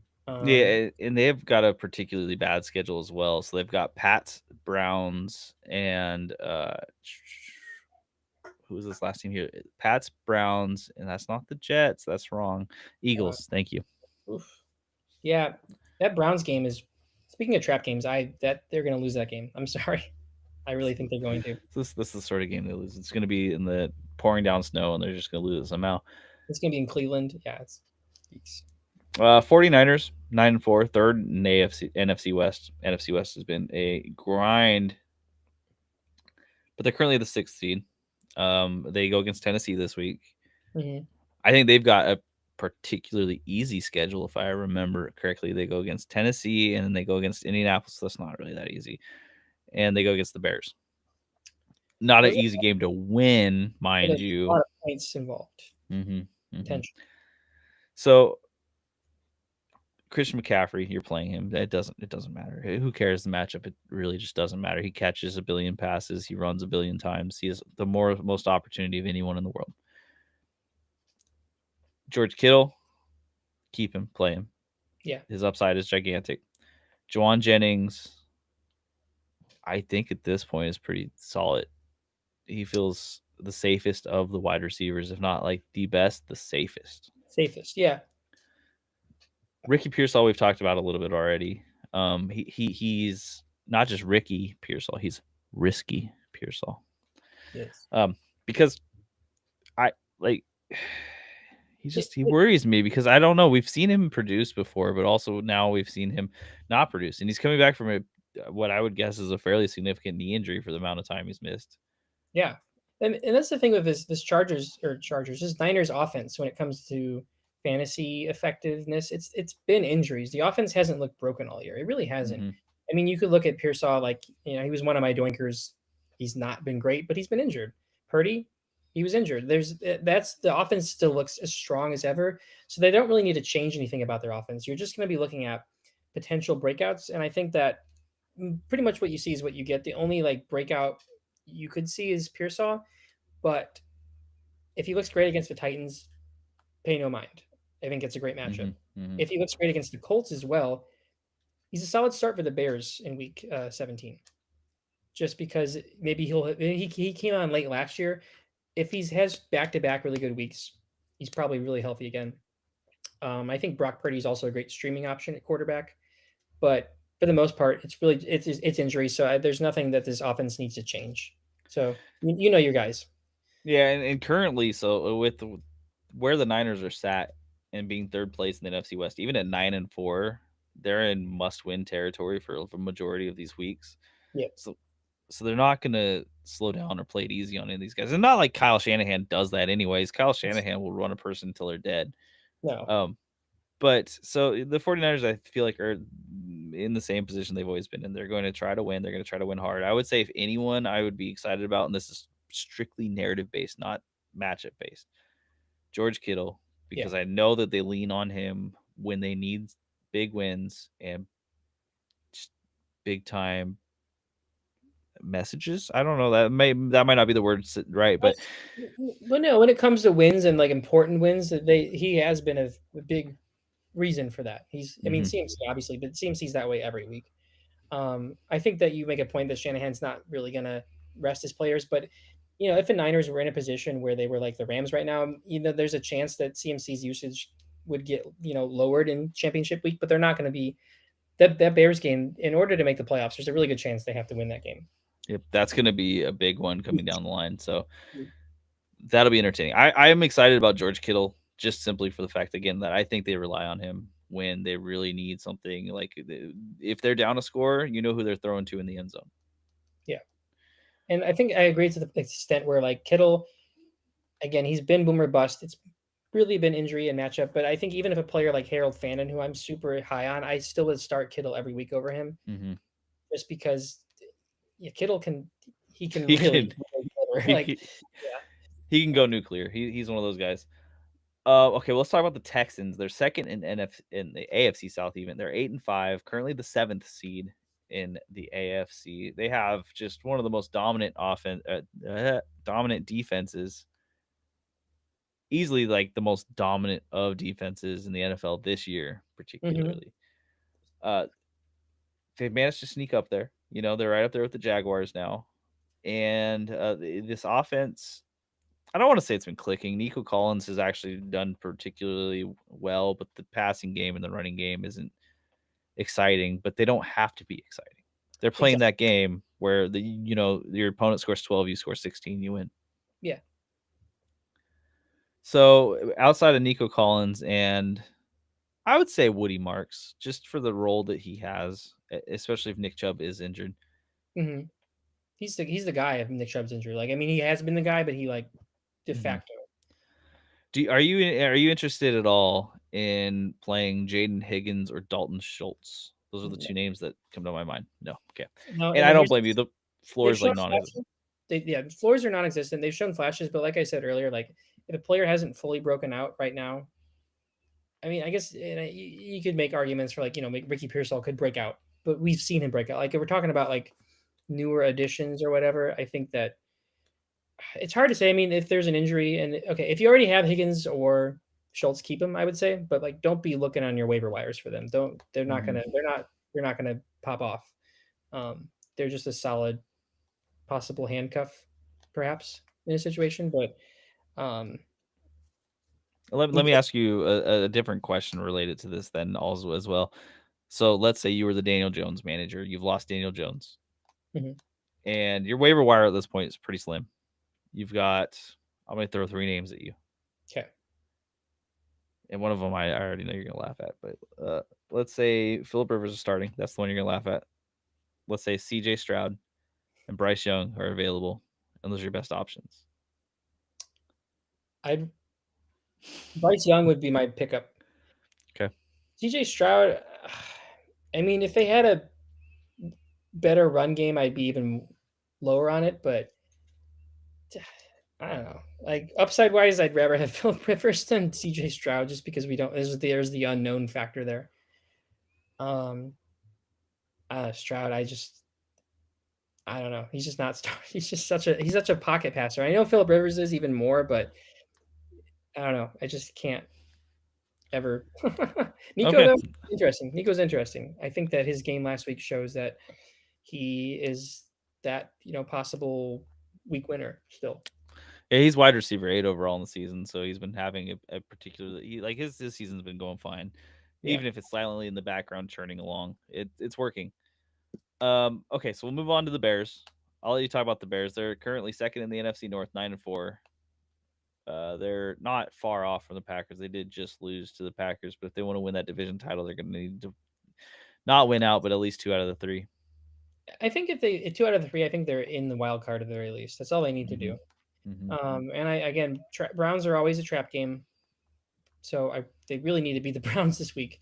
But I think they beat the Browns or the Packers and the Lions. They're good. Regardless, every game is a must-win game. So similar to the Niners, and they play championship week. That's going to be a great game. I think that what you see is what you get. You know what to get this from this offense. There has been adjustments and Ben Johnson's changing things, but I think that the biggest thing to look at, and actually I'm sounding maybe a little bit of a hypocrite here because I said if a player hasn't broken out yet, don't expect him to break out. I think that's a little different in the case of Luther Burden, and I would roster him if he's available purely because we've seen he had a great week by his standards this past week. His best game. And if Rome Odunze's foot injury is lingering, he is going to inherit those targets. I think DJ Moore is very boomer bust, but there's some disconnect. He's not involved in this offense in the way Luther Burden would be if he was Mm-hmm. like if Rome was out. I would be more excited to start Luther Burden over DJ Moore because in championship week, particularly in the playoffs in general, you need those big boom weeks, and we've seen DJ Moore boom weeks, so absolutely, but we just haven't seen Luther Burden on this offense. He hasn't gotten many snaps, and when he has gotten snaps, he hasn't busted, and that's something that you want to look at. So I think besides that, it's what you see is what you get. I think Swift and Monungai have a safe floor, low ceiling. Start him as your flex if you need to. Caleb, I think he's still a solid start, and maybe not every week, but you could definitely do worse than him each week. I like him more than Jalen Hurts rest of the season. Okay. I don't know. Yeah, that's my thoughts. I think that Colston Loveland is still a sneaky good tight end play if you need one, Mm-hmm. but Mm-hmm. it's what you see is what you get. And the exciting thing is the offense is the better part of his team. The defense needs to step up, but this offense is every week they're going to be needing to win. So the offense is going to have to produce every week. So that's Okay. exciting for So let me fantasy. ask you this question. So if Roma Dunze misses this week, Yeah. but then he plays next week, are you just plugging him right back into your lineup? No, I mean you drafted him and he's been a stud, so you don't have to sit him, but I would be cautious. Okay. Okay. Yeah. That's one of those more interesting little pieces for me because Roma Dunze has probably helped a lot of people get to the playoffs. But he's been an interesting player after week what like 9, 10. And you have to wonder. I mean, you could make the excuse that maybe he's had this lingering injury, but there's just so many pieces on this team. He just hasn't been getting the targets. It's hard. It's weird. It's hard to say. I think that I have to decide this week if he does play to start him in my flex. I'm starting Jameson Williams over him. I think regardless, even against the Rams, and it's between Rome and Tyler Warren for me, and I kind of just want to take the risk with Tyler Warren more. I don't know. Rome's he's been disappointing, so we'll see. Okay, so now here's where we get to talk about some of the fun teams. We talked about some teams that are in currently. Let's talk about teams on the bubble.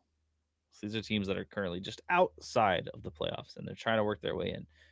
And I am going to bring up a couple that are they're disgusting to talk about. We shouldn't even bring them up on here, but we're going to talk about them. So first, we've talked a lot about the Colts. I don't really need to talk a ton more about the Colts. So they're 8-5. They're third in the AFC South. They kind of have to win, but they're going against Seattle. That's a bad matchup to win in. With that said, Colts have done some weird things. If you believe that they can play them, we'll talk about Tyler Warren a little bit later, but the rest of the pieces are someone I think you have to downgrade them a little bit. JT is no longer this dominant JT. You might need to search for upside somewhere else in your lineup. I mean, I think you still probably have to start him certainly, but I'll talk a little bit more about this in our start sit thingy. But I wouldn't start a single Colts receiver this week. Not at all. Tyler Warren, sure, but not receivers. The Lions, 8-5, third in the NFC North, currently outside of the playoff picture. Let's keep it.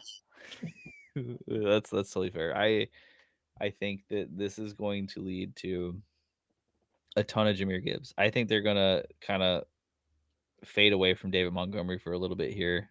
Keep him healthy for the playoffs to have that 1-2 punch. I mean, again, they need to make the playoffs, but still, I agree. So I think that's where we're going to see a lot of Jahmyr Gibbs going forward and a lot of Amon-Ra. They're going to lean on the good old reliables to try to keep them winning, because it's not like in most of these losses they haven't looked bad, and they're not a bad team. 8-5 is pretty respectable. It's just things haven't fallen the way they need to get into the playoffs. Yeah, I think if you have these two Lions players, Jahmyr Gibbs and Amon-Ra in particular, they're going to do well for you in the fantasy playoffs. Now that's probably not a shocker, but I think that you can expect that their floor is going to be raised because they're just going to give these guys volume. That's the point that what we're talking about. This is not looking at players on the bubble, but like what players that you have already studs expect their floors to be raised, or I guess maybe I'm just thinking off the top here, but like if you have these kind of players where you obviously you need to win, but if you have these players that are studs and you can probably predict their floors to be raised, that kind of allows you a little more wiggle room to maybe take some risky flex plays. Chase upside as opposed to like, oh, I need to win, so I got to play the safe player. Chase, if you have the super high ceiling players, you can throw some extra like risky high ceiling players in there too. Wherever otherwise, if you're starting Jonathan Taylor, you probably want to start someone safer than Ricky Pearsall, like even if he has a higher floor kind of thing or higher ceiling. Yeah, because it depends. I think for me, the way I look at it too is like I look at the matchup specifically. Like, is this a matchup that I need to score a ton of points to win, or is this just like your steady Eddie team that you're going against, where they score like 130 every week and they're fine, Because if it's steady, then I need the person who's going to get me points no matter what. Yeah, that's true. If they can score high, if they have high ceiling, I need high ceiling because I need to be able to beat them. And again, the raising of their floor means that maybe like not the opposite of what you're saying, but like maybe like the middle ground on it. It just depends on matchups for me. When I look at the other team, this is how I make a lot of my decisions. I look at the other team and I say, what do I think they're realistically going to score? And that's not just projections. It's like who has the chance of just completely blowing up. And if there's not many, then I'm fine with playing players that I know are going to get points. That's a good way to look at it. I don't think about that, but this is particularly true in the fantasy playoffs. That is a good way to look at it. Because you can really look at it as like you're playing an NFL team versus an NFL team. You have that. You know what the offenses are going to look like each week, more or less, for each team. Right, and then you do that, and then Tony Pollard scores 30 on you guys. So yeah, what are you gonna do? There's always a fluke, but yeah.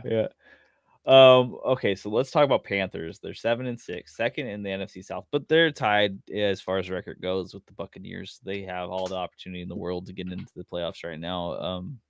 They just have to keep winning, and they go against the Saints this week. Then they've got the Buccaneers, so that's the matchup that's gonna matter, and then the Seahawks. Or this, they already played the Seahawks, didn't they? Or no, they put the Rams. Mhm. Yes. They can sometimes match up with teams that they almost have no business matching up with, right? But that week 16 game against the Buccaneers is probably going to be what ends up deciding their season. Is it? I Um, think it's championship week, isn't it? I have week 16 against the Bucks and week 17 against the Seahawks. That's not. I have. That's what I have week 17 against. Oh wait, I have week 18 against the Bucks. Oh, okay. That's outside of. Okay, my bad. Wait, where are we? They haven't even played the Bucks yet, and they're going to play them twice still. So this Playing is twice. this That's what it is. so Yep. this Yeah. division is just up for grabs right now. This is like a 50-50 between these two teams at this point. Really Of is. course, the Panthers' schedule looks bad. It does look bad. However, they know it's 50-50. Are you kidding me? After the seasons they've had the last couple of years, they're going to be fighting so Oh yeah. hard And they to they, get. they got to beat the Saints. If they don't beat the Saints, I know the Bucks lost to the Saints as well, but I don't know. Honestly, if the Bucks beat the Falcons though, if I'm a Panthers fan, I'm like getting excited. This is the Bucks beating the Falcons is more important for the race than the Panthers beating the Saints. Yeah. Okay. What about Tet McMillan? Or yeah. Well, let's not start with Tet. Let's start with Rico Dowdle. This What is a you do with hard this one. guy? It's hard. And I guess you can just talk about Chuba at the same time because it is hard. So these guys at this point they've been playing the hot hand. It seems like, and it's whoever gets the carry that looks the best first is now the guy for the rest of this game. The other person sprinkling in. Um, Rico Dowdle was a world beater for a little bit, but then Chuba came back. He looked a little off, but then he's looked better recently, and it's kind of flipped. If It's if I have the two of them, I outside of like a flex play for just guaranteed points, I don't really want to play either of them in the playoffs. But I think I would be more okay with playing Chuba over Rico right now. really. Yeah, and the reason being is that we've seen that kind of flip happen after Rico seemed to get more healthy. Not Rico, excuse me. After Chuba seemed to get more healthy. But it's confusing to me, sure, because I think right now Rico's had the better season easily, and he's looked better throughout the season. But they don't care. I It's don't know. it's hard. These two are like kind of like the elevated version of Kenneth Walker and Zach Charbonnet. Hmm. But they just have higher ceilings, but it's becoming a very similar style of committee. I think the weird factor here is the Panthers coming off the bye. So that inherently changes up the dynamic of the offense. Um, yeah, it's hard. It's hard to say. I'm not super excited about either of them. I think they both can be safe floor plays unless you're playing the Seahawks. So okay, so championship week against or against the Seahawks. Never mind. I don't even know what. I Yeah, don't know about that one. Talk about Ted. yeah. I mean, yeah, Ted. Ted is someone who I think is just going to get better.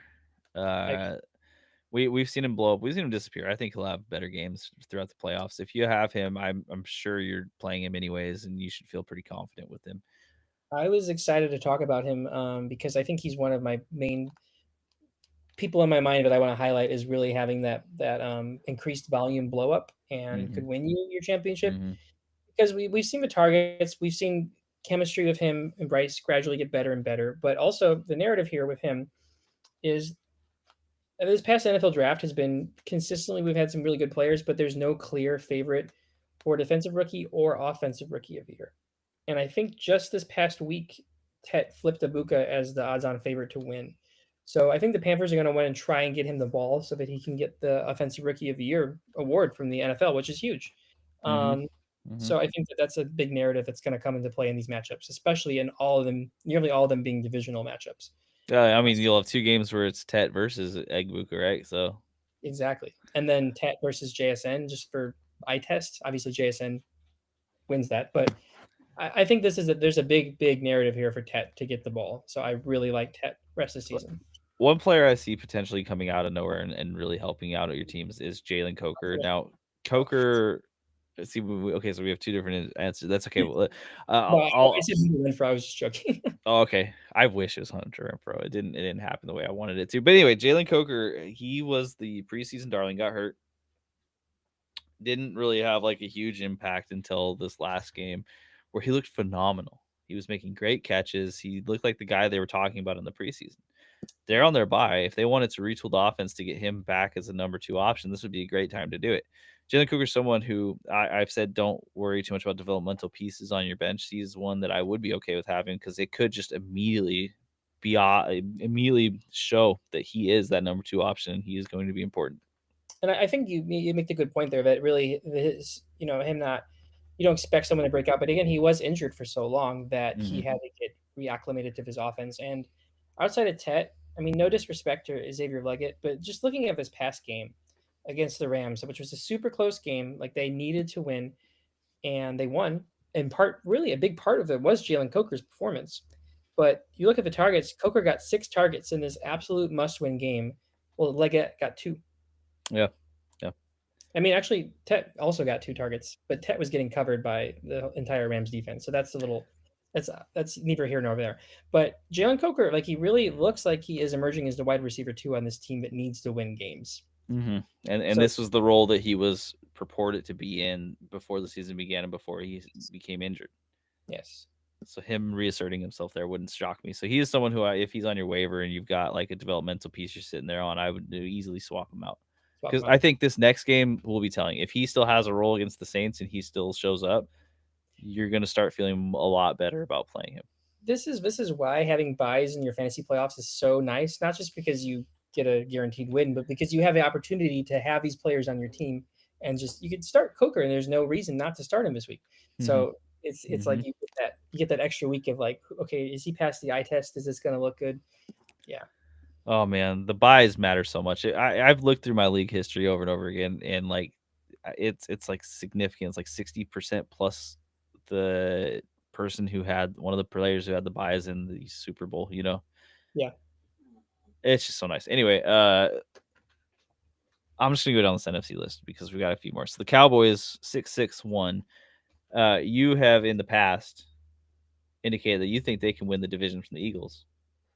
I don't disagree. Right now, they're pretty long shots. Like even if they win, they're at an 18% chance to make the playoffs. The The Eagles losing long, the Steelers made a big difference. Yeah. and the Cowboys have looked better. They Mm-hmm. have. All around. Their defense is not. It's no longer the absolute worst in football, which is to say a big upgrade. And their offense has looked great. I mean, it's Yeah. just looked great. Like so. There's really for me, this is a team that is going to continue to play hard, and what you see is still what you get. They're going to have to score a lot because their defense, despite being better, isn't that good. Not gonna. Yeah. And they go against the Vikings, they go against the Chargers, and they go against the Commanders. Oof. And you love That's Commanders in the nice. championship week. You Nice. love that. That's nice. I think Dak, a Chargers game throws me off, but like Dak could be a dark horse QB1 rest of the season. Like he's gonna have to be slinging the ball.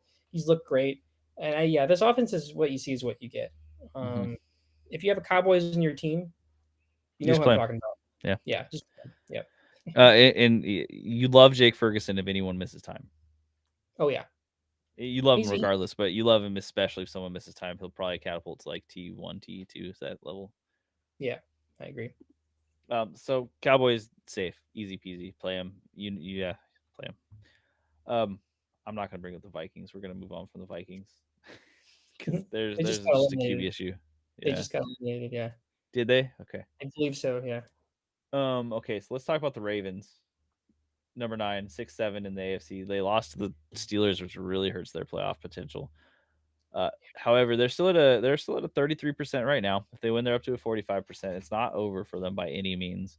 We talked about this, like I said last week, with Lamar Jackson. The reason I put him in my gas guys was because I believed he was a competitor and he was going to make sure he did whatever he had to win that game.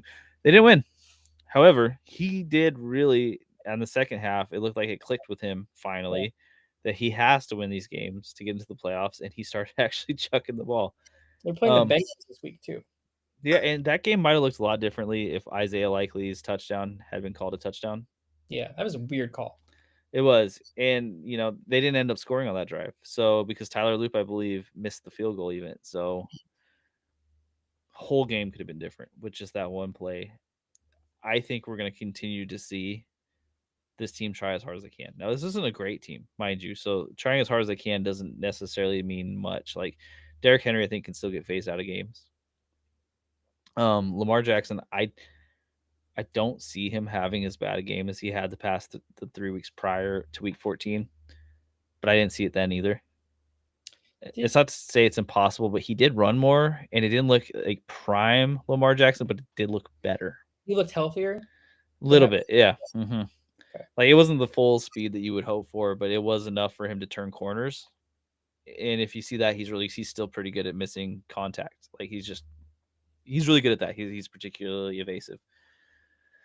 So with the Ravens, the players who I am looking at that I would want the most is one, Mark Andrews, Isaiah Likely for next week, week 15 against the Bengals. Bengals. Yep. Isaiah Likely is got to at some point make up for all these missed touchdowns he's had.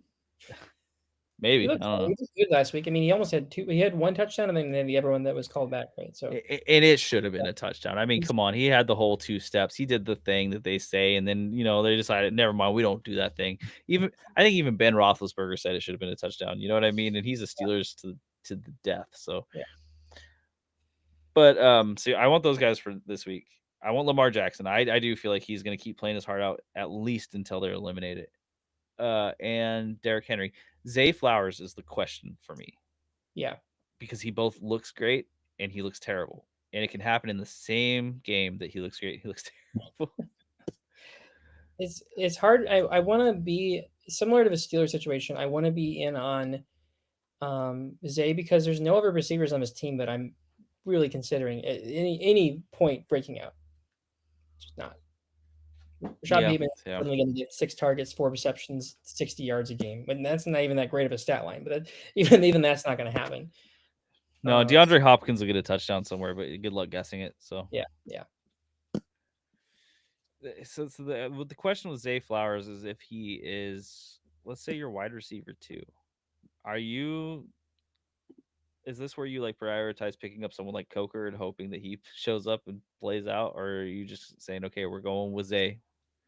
You got to kind of go with Zay in that situation. I think you want to start, either pick up and possibly start Coker if you're in this kind of situation where either you have multiple flex spots or you don't have Zay Flowers. I guess like you're desperate to play receiver. He has more upside than like I don't know, like a Jaden Reed or something like that. He's in a weird spot. He is in a weird spot because he's both good and awful. Like Jaden Reed's pretty good comp where it's like he could show up and blow up for you, or he could just Wow. lose the team a game and also lose you a game. So But and the Ravens have the Bengals, they have the Patriots, and they have the Packers. So pretty rough schedule as far as actual football goes. If you do believe that they can pull this out, it's going to be through Lamar. So yeah, so and passing game, but specifically not just the passing game, but Lamar. mm-hmm. And I think that it kind of has to be that case because, like I said, the AFC North's a wasteland. They still have potential to win. They could also lose all 3 of those games, and it wouldn't shock me. 100%. Yeah. Yeah, Mm-hmm. yeah. The where I'll worry is if they lose against the Bengals again this week, that's going to deflate them a little bit. They could still win the division theoretically at that point, but I think it will hurt them.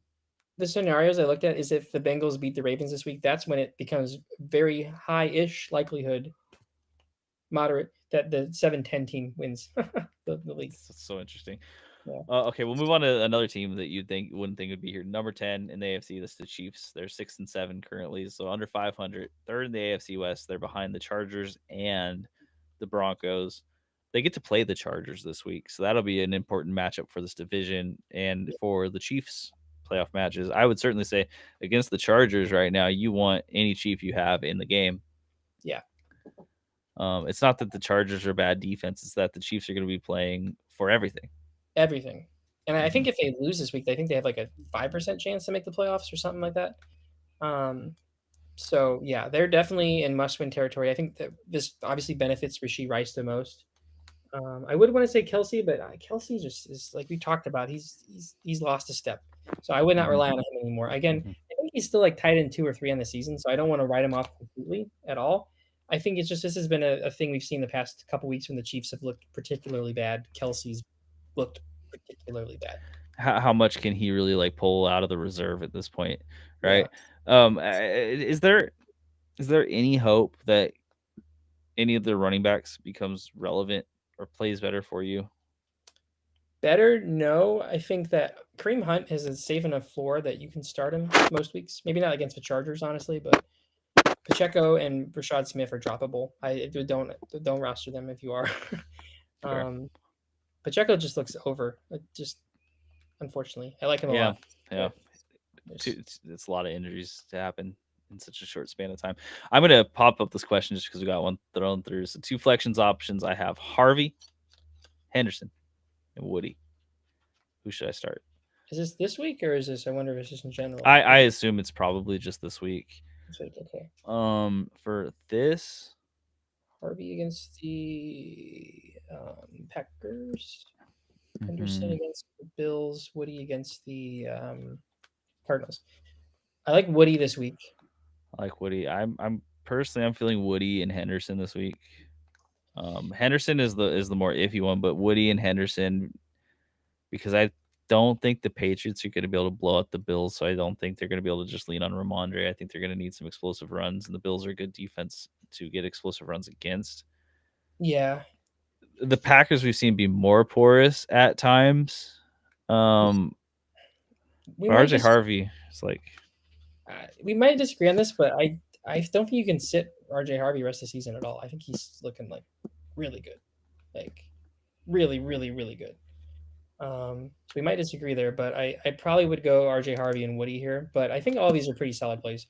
I think you would probably just want to trust your gut. I mean, that's kind of a cop out answer, but I think if you have these three running backs, these three rookies on your team, and you're going into playoffs, I think I'd feel good, like just in general. yeah, I think okay. So here's how I feel: if you're going for just like safe best floors, I would go RJ and Woody. Hmm. But for this particular week, because I think, like I said, that Bills Patriots game to me tracks as a game that's going to matter and it's going to be interesting and it's going to be high scoring. I see Henderson having a big part of it this particular week. Sure, Whereas with Harvey, between the Packers and the Broncos, I could see it being a pretty low slog fest. true. Um, Woody, if Chubb is out, Woody's going to get all the carries, and the Cardinals have thrown in the towel. Yeah, Like they play well, but this defense is I almost certain is going to be able to stop Brissett. They've stopped everyone else in their path for the last few weeks. If they can't stop Brissett, then some other mega brain stuff is going on. So Woody is kind of the lock for me, me too. and then it just I meant to put him as a gas guy. I forgot, but yeah, yeah. he's a lock. So yeah, it just depends on what you need after that. Like with if you need like high upside, Henderson. If you need guaranteed touches, Harvey. I like that. Yeah, that's a good. I think I'd probably still lean Harvey, but that's a very good analysis.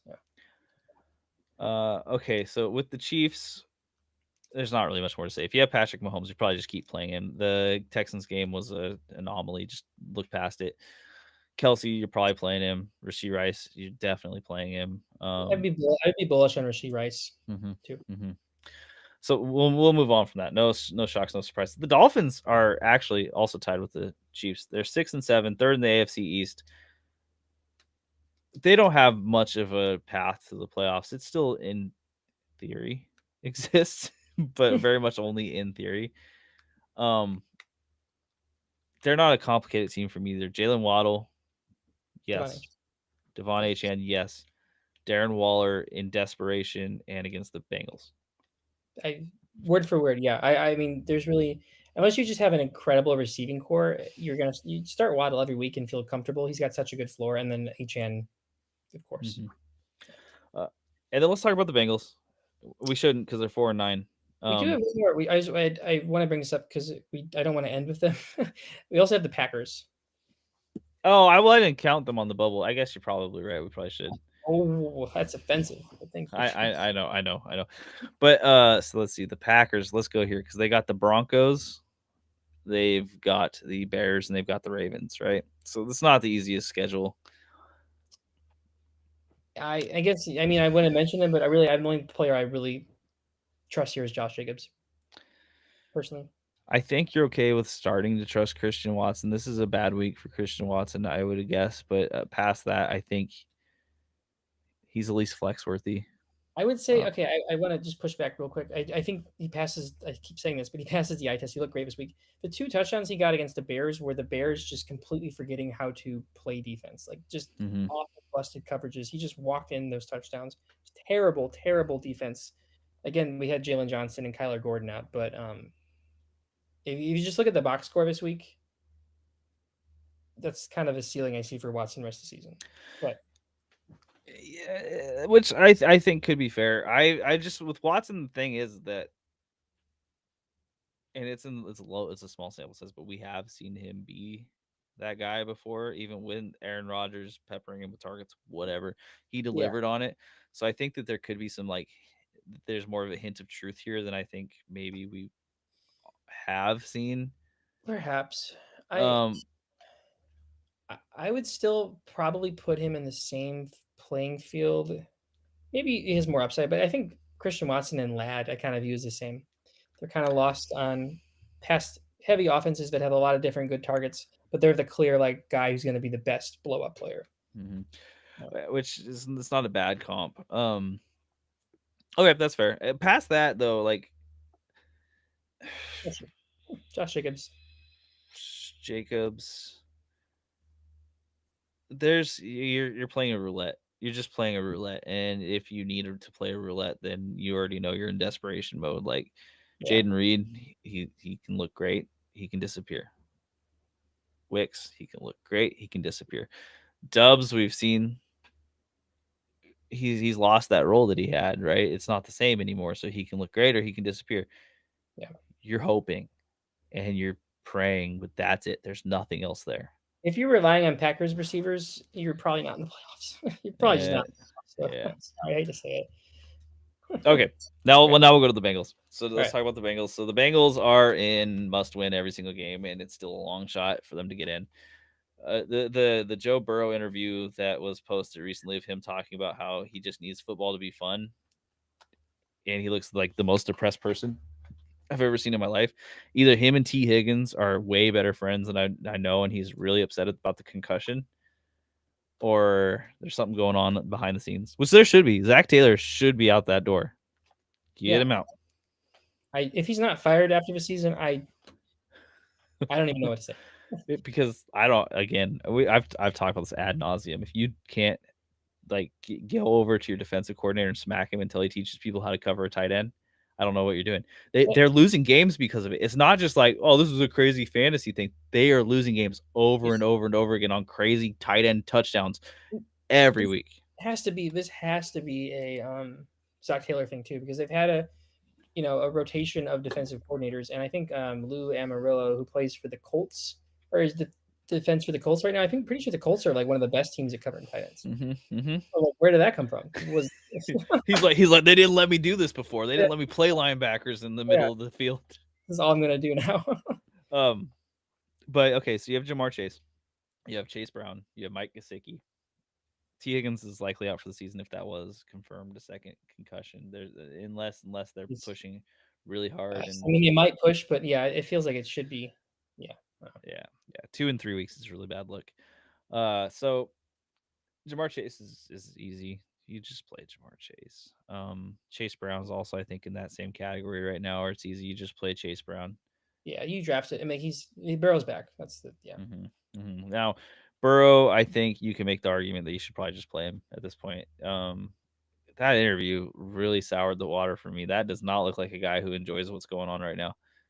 You brought up this point, and I saw some comments about like maybe he just retires. And at first I was like, "Whoa, come on, he's so young. There's no way." But he's a he's the same age. I looked at he's a season younger or a season later, but the same age as Andrew Luck when he retired. That's crazy. If you're listening to this and you're like, "This is the most ridiculous thing I've ever," go watch the interview. You can see it in his eyes. He doesn't want to be there. He doesn't want to talk about it. He mentions winning, but I don't think like it doesn't even. So this is where I worry about him. I don't think that like I don't think his heart's in it, which is the only worry I have for any of these players is that the season's not going to matter for much longer. Yeah. And mind you, like Jamar Chase is paid. He's good. He's good Yeah. regardless of what happens. I'm not as worried about like him, or I'm not as worried about like Chase Brown because he's still playing for a contract. You know, like Exactly. Yeah, he is. Yeah. Jamar Chase. I'm not really worried about. He's a competitor. He's going to want to go out there. I think he wants to have those all time stats, so he's going to keep playing. You can If I had to tell. guess, yeah. Yeah. So I'm not really worried about him. I'd be a little bit more worried about him than anyone else because he doesn't really have a ton to play for in a lost season where he's already been paid and everyone already knows who he is and what he does. Everyone else is going to keep playing for their jobs. But his floor is still like a wide receiver 1, wide receiver 2. Like Mhm. that's why I wouldn't worry. Yeah, and with T Higgins gone, you don't have to worry about T Higgins having blow up games. So, Yeah. and of course, the Bengals have the Ravens, huge matchup for their playoff implications. The Dolphins, also Yeah. pretty, and the Cardinals and the Browns. So I mean, it's not like this is the hardest gauntlet of challenges ever faced by teams. They could win out. Gosh, dude, that interview was such a downer, man. They could go 1-3 or 1-3, or they could go 4-0. Like Yeah, it's yeah, this next week is pretty telling. I think that I will say if Joe Burrow does play, he's a must start every single week. Like this week yeah, against Ravens, he could put up like 40 points. Like easy. I very high on Burrow rest Mhm. of the season. He looked great past 2 weeks. Um, yeah, he's just definitely QB1 in fantasy. Very, very, very nice. But it was a downer of an interview. Yeah, Yeah. Okay, so that's it. That's the players. Those are the teams we're going to talk about. We've talked for a while here, so we can move on into our picks and get through our picks here. let's do it. I'll go ahead and I was gonna say I'll go ahead and start off with next week, but then where are my picks? Okay, here they are. Last week, my nuclear boys JSN, awesome. You want to really safe nuclear boy, you choose JSN. It goes great. He had 28 points in PPR. T Higgins, that was a good choice. He had 27 points in PPR. He had the best game on the Bengals. It was just one of those games that felt like his game. Yeah, Uh, he even had drops. He could have had a larger day, even. Pickens, that was an unfortunate pick. He didn't that have a good was game at all. that was almost out of your control though with the Lamb injury. There was other Mhm. factors. I feel like the Lamb injury completely changed it. At that point, the Lions were like, okay, just cover Pickens and we'll still win. And then they didn't win. So, you tell me what's up, Lions? What's going on with that? You sold out to stop one guy and they did win. I'm an idiot. Don't listen to me. 44-30. I watched that game too. That's the fun part of it all. Gas guys. Lamar Jackson's. They need 2 of them. See, you can tell once it hits 11 p.m. because the words start coming out different. You know what I mean? Okay, so Lamar Jackson, he had 23 points in his return. This was like I was saying, he had 3 awful weeks beforehand. I've suffered very personally for those awful weeks.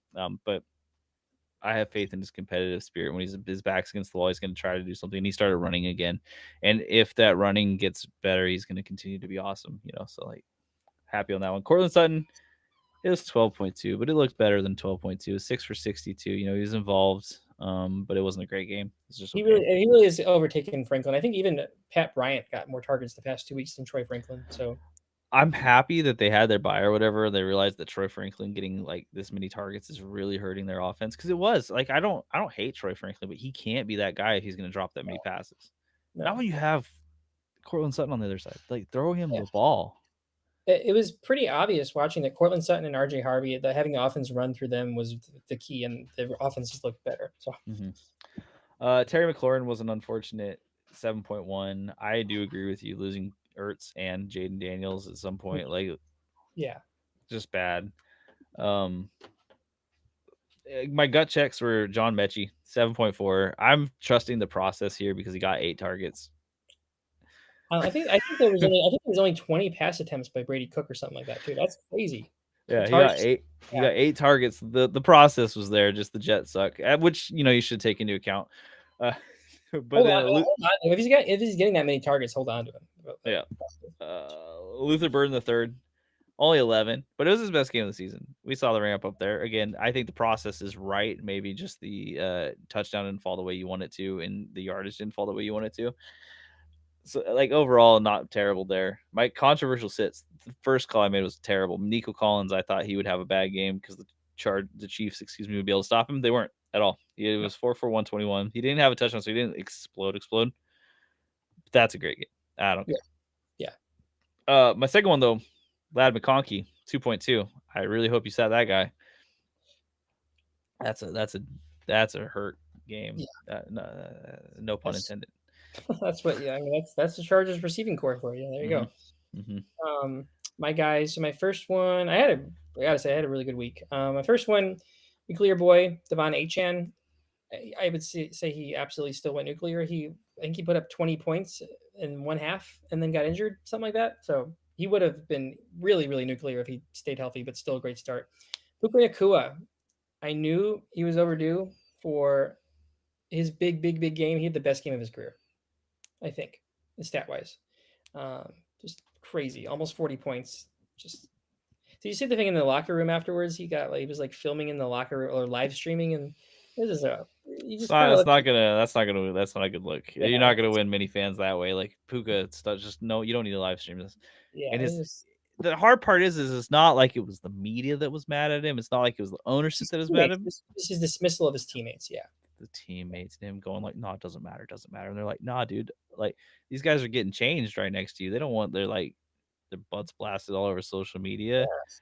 He just seemed very immature. He kind of does in general, but still like him. Gas guys, Joe Burrow, major hit. Brock Bowers. I think I just have forgot about this game completely. I think he did pretty well, but I just don't remember this game. It's for the better. He scored a touchdown. That's okay, all that matters. That all matters. Okay, and then I said Hampton or Vidal. If you started both, probably did decently. I mean, Hampton had a touchdown, so that helped his overall upside, but I think Vidal had a pretty good game too. So those are all both good starts. Gut check starts. I said start Harold Fannin Jr. He had an incredible game. Shadur had an incredible game. That was a good start. Zay Flowers had a pretty solid game. Again, he's boomer bust, but he had a good game this week. And then I think Chris Godwin, I forgot to put a check here. I'm pretty sure he had a decent game as well. I think he was the one. He did better than Ibuka this week, I believe. So I mean that's really all that matters on this Bucks team. It's 5 for 55.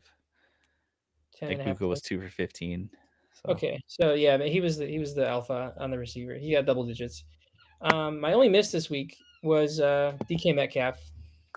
He just had his DK Metcalf game. Okay. Yeah. And then Ashton Genty was just We'll move on. Yeah. Who are your guys this week? Okay, so my guys this week. I'm gonna start with my nuclear boys. My first nuclear boy is Travis Etienne, which I had debated between putting him here versus the gas guys, but I think he's going to have an amazing week against the Jets. Yeah. The Jaguars are on a roll. They're going to continue that roll. The Jets they're the Jets. You know, what are you going to get? I don't think they can put up a lot of points. I think Travis Etienne's going to get a lot of run. HN looked great against them. So I think like your real only worry with Etienne is Bashal Tootin, which should tell you how I feel about the running game on this one. It's going to be great. My second nuclear boy is going to be Rashee Rice. We talked about how the Chiefs are going to need to blow up. They're going to need everything they've got, and they are going against I have it all written down. Yeah, the Chargers. Chargers, they're not a bad defense by any means, but they're also a defense that can give up good, They also don't have any tape on Rashee Rice I mean, they have tape, but they haven't played against Rashee Rice this year. So I think Rashee Rice is going to have a bounce back blow up game. And during this, Chiefs have to make a run. This is a team that also can make a run. So I agree. My gas guys this week, which I put somewhere here. I'll start us off with your nuclear boys. Oh, yeah, nuclear boys. Let's do there. These are simple ones. Devon Achane, I had him here last week, but I think he's going to be healthy this week, and he's gonna have he's really gonna go nuclear this week. I really do love him rest of the season. Um, so I had to give him another shout out. My ever nuclear boy, and I think we just see this because of the way the pendulum swings, and it's his turn this week, and especially because the Lions secondary is so banged up that they can't cover two elite receivers. I think Devontae Adams, 2 weeks after having an incredible game and then having a down game, Puka, they swing back and forth. They're both great. So I think this is Mhm. Devontae Adams, Puka style big week. Totally fair. Um, And Devontae Adams' game is so it's not real reliant on touchdowns, but it's mainly comprised of touchdowns at this point. And he almost had a touchdown in the Rams game last week. Of course, it'd be in the Rams game. It wouldn't be in a different game, but he had almost had a touchdown last week. So things could have been different, but and this absolutely. isn't this Lions Rams game is really important for both teams. The Rams want to lock up the number 1 seed. The Lions need to make the playoffs. So there's going to be a lot of touchdowns. There's a world in which highly, highly unlikely the Rams end up missing out on the playoffs. They have not secured that spot yet because the Yeah, Seahawks are also 10-3. The Niners are 9-4. And if they just drop 2 games, then they're looking at fighting for that wild card spot. that's true. Yeah. They're a great team, so I don't think that's what's going to happen. But they also can't ease off right No, now. they have to be playing at the same level they have been. Mm-hmm, Yeah. mm-hmm. Okay, so my gas guys. I'm deciding which one to start with right here. I'm going to start with Emeka Egbuka. So yeah, the Bucks are getting everyone back. They finally have their team healthy.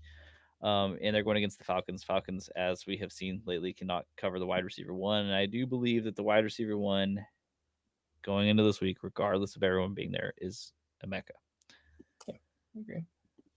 He's going to have a great game. This is a must win for the Buccaneers. They're going to take advantage of what they can, and that's what they can take advantage of. And yeah, The pass. Emeka's going to have one of those blow up weeks that you had remembered from before. And I think it's similar to the Tet winning offensive rookie of the year. I think Ibuka's still in the race, and I think they want to show that off in prime time. Yeah. Mm-hmm. Yeah. My second gas guy is in a matchup that's going to be a little bit more difficult, and that is the Khalil Shakir of the Bills. I almost wanted to put him in the gut check, but I think this Bills Patriots game is a lot more important and a lot more personal than what it's made out to be. The Bills and the Patriots. Well, no one in that division likes the Patriots. They all hate the Patriots with good reason. It's like in the AFC West, we all hate the Chiefs. Even if they're not our number one rival, we all hate them. We will take them out any minute, any day. The Bills are the only team that can possibly wrest them from their top of the division right now. And the Bills are a great team. They're not going to be able to win just by running James Cook. And I don't think that Josh Allen can do this all literally on his own. I think one of these guys has got to step up, have a good game. And I think that guy is Khalil Shakir. Bills don't want to get swept by the Patriots either. They want to beat them this season. Yeah, and the Patriots have shown, like they have a little bit of a weakness to a good passing game. What is the word I'm trying to say? They can give up big games to receivers. It's not Yeah. common, and even though Christian Gonzalez is known as one of the better corners in the NFL, He's one guy. Yeah. mm-hmm. So they can get in a shootout, and I think Khalil Shakir is the one who's going to benefit from it. So Khalil Shakir is someone who I say get in your lineup. All right. Yeah. I mean, if you really need to win this week, he's got that upside, perhaps. So it's a gutsy, but I like it. Gas guys, you're gonna hate this one, but I think this is based on matchup, new quarterback, and just a gut feeling that he's got to have at least one more great game this season. And I think Ashton Genty is gonna blow up against the Eagles. I really do. I think that the Eagles have given up a lot, especially against the Bears, have given up a lot of yards to running backs. And I think Ashton Genty, he's had like one incredible game and another like really good game this season. I think he's due. He's gonna have a great game. I'm sorry. I'm not saying the Raiders are gonna win, but I think that I think he's gonna go off. I think Kenny Pickett's gonna check down to him a lot. He's gonna show how talented he is as a receiver, and I think he's gonna be gassy. Well, Sorry. okay, so here's the two things. It's that one I already told you. The thing that would hurt both fan bases the most is the Raiders winning. So that's what will happen. Yeah. Because vibes in Philly bad, and in Las Vegas the vibes don't exist. So it's gonna hurt everyone, and it's what's gonna happen. And Kenny Pickett doesn't score touchdowns. We've talked about this a lot in the preseason episodes. If you want to see those, listen to those. So that means someone's got to score the touchdowns, and It'll be Ashton Genty. So oh gosh, it's gonna hurt. It's gonna hurt bad. And my last guy, we already talked about him a lot for the reasons, but it's Ted McMillan. I think this is week 1 of 3 of him just really blowing up. Like him a lot rest of the season. All right, we're moving to our gut checks. These are the guys that you may not want to start. Well, the first one I'm going to start with is prior to the injury this week would be crazy, but I'm going to talk about Tyler Warren as my gut check start first here for the Indianapolis Colts. Mhm. And we saw what happened last week when Daniel Jones went out. Tyler Warren became a non-factor.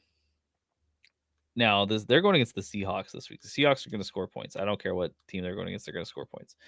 The Colts are going to need to score points. The Seahawks have one particular weakness that seems to be pretty evident, and that is the tight end. They're not as bad as the Bengals, but they're the next worst. Mhm. They've been fairly good as a defense in a lot of different areas, but the tight ends seem to be kind of leaky against them. They had, like, for example, they had a bad game against TJ Hawkinson recently. Like, can you believe that TJ Hawkinson was the thing? They had a bad game against Kyle Pitts last week. And those are games that Hawkins. Those are both games that Seahawks blew out the other team. Mm-hmm. The Titans were still the factor. Yeah. Yeah. So I think that Tyler Warren is going to be a good start, and I know you're going to want to pivot away from him because of the change in quarterback. But I think one, Shane Steichen's going to know you got to get Tyler Warren involved. That's what works. Yeah. And especially if Phillip Rivers is playing, he's going to throw to the tight end over and over again. He's going to Yep. want those little noodle arm middle of the field passes that are going to work. So get Tyler Warren in your lineup. Keep him there. Don't pivot off to some crazy things like the next name I'm going to say right now, because my second gut check star is also tight end, Isaiah Likely. This is a no brainer. No, like, I don't even have to say it. They're playing the Bengals. Yeah. He's probably available. If you need someone in that tight end slot, Isaiah Likely is going to be your guy. And I think this time he'll hold on to the touchdown. Both his feet. Yeah. Well, Or yeah, week 1 of last year, throwback. the when he went against the Bengals just 2 weeks ago and he dropped the ball right before crossing the end zone line and got the fumble instead. Yep. Could have been different. This I time it I will be different. I think if you had Zach Ertz as your miracle tight end and he's out, I think likely he's a good pickup. Yeah. Yep. Those are my gut check starts. Two tight ends. My gut checks this week. First one is somebody we already talked about. Just great matchup. I think he's overdue for a comeback game. Is Ricky Pearsall. I think if you're desperate this week, I think he's a solid flex start over some other guys that are more boom or bust. I have a good boom feeling about him this week. Um, Similar logic with the Bills Patriots is Khalil Shakir. I think Kayshawn Booty's also due for a big blow up game. I think his best game of the season, or one of his best, was against the Bills last time, which doesn't really mean anything. But I think that he's such a good down the hill deep threat. And I think actually, I think the last time they played it, but that was Stefan Diggs' big game. So I don't think Kayshawn Booty's necessarily the wide receiver 2 on this team, but in terms of upside, blow up play, he's definitely there with Diggs, if not higher. I think he's gonna have a great week. So I like some Booty. And this next one is crazy. I don't think you should really do this, and unless you're in like a QB superflex league, but this is really just a gut check. I think of someone who's going to have a good game. And where was I going? There's so much collective amnesia in the NFL. Like teams just swing back and forth so much one week. And I think the prime example we've seen of this lately is the Commanders. Great week 2 weeks ago from their quarterback, awful week last week. And I think Mariota is a great start against the Giants this week. If you had to, I think that you could do much worse. I know he doesn't have Ertz anymore for that red zone threat, but he does a lot of damage with his legs. And I could see Mariota having a really solid 20-point plus game. Mariota's looked very competent this year, despite the Commanders' overall ranking and standings. Like, Mariota hasn't been really the issue. No, no, he hasn't. He hasn't had maybe in fantasy, but he hasn't had any like games where he's gone out there and looked awful. Unlike Mahomes or Herbert or Jalen Hurts, like he hasn't had a game like that. Mm-hmm. Oh, is that is it? Yes. Yep. Okay, so then I'll go through my controversial sits, and I already know we disagree on two of these. That's fine. Both of mine, as a matter of fact, I would assume we disagree on. So my first one, my first controversial sit is Jameson Williams of the Detroit Lions against the Los Angeles Rams in a game that should, in theory, be a very high scoring game. I don't this feels like one of those disappearing acts from Jamison Williams, where the Lions still have a great game, but for me, it's going to be Jahmyr Gibbs, Amon-Ra focus, like I talked about. They're going to want the sure thing, and they're going to get the sure thing. Their offense is good enough running through these guys that like Jamison and his potential misses aren't going to be there. He just seems like a more risky play to me this week, particularly because the thing with the Rams is that you can't give up turnovers and you can't miss out on opportunities. And Jamison Williams is like an easy drop, easy miss. And he can really stall out a drive if you have someone open and they drop a ball.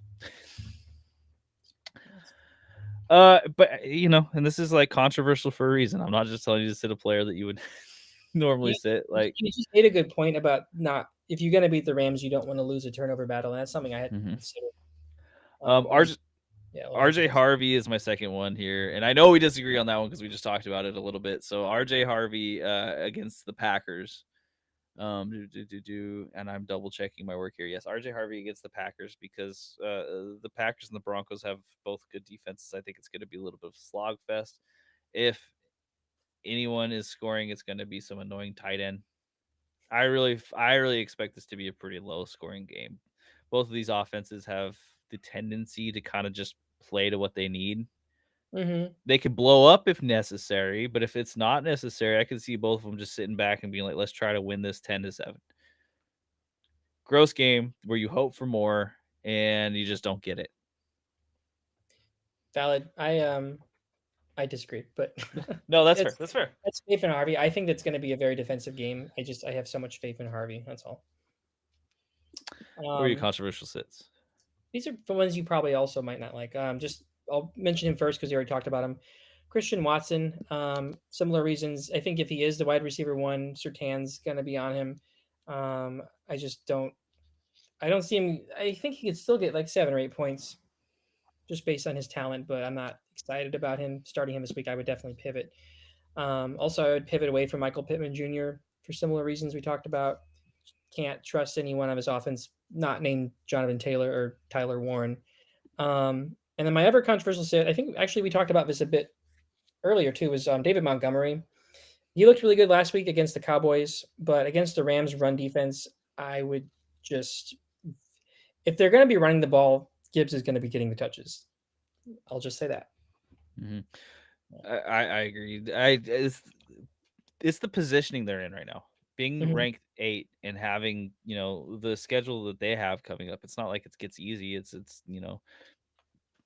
the Rams, the Steelers, the Bears, and there's another team hidden in here somewhere, the Vikings. I mean, so the Vikings are a potential one, but everyone else is a game that's going to be a real matchup.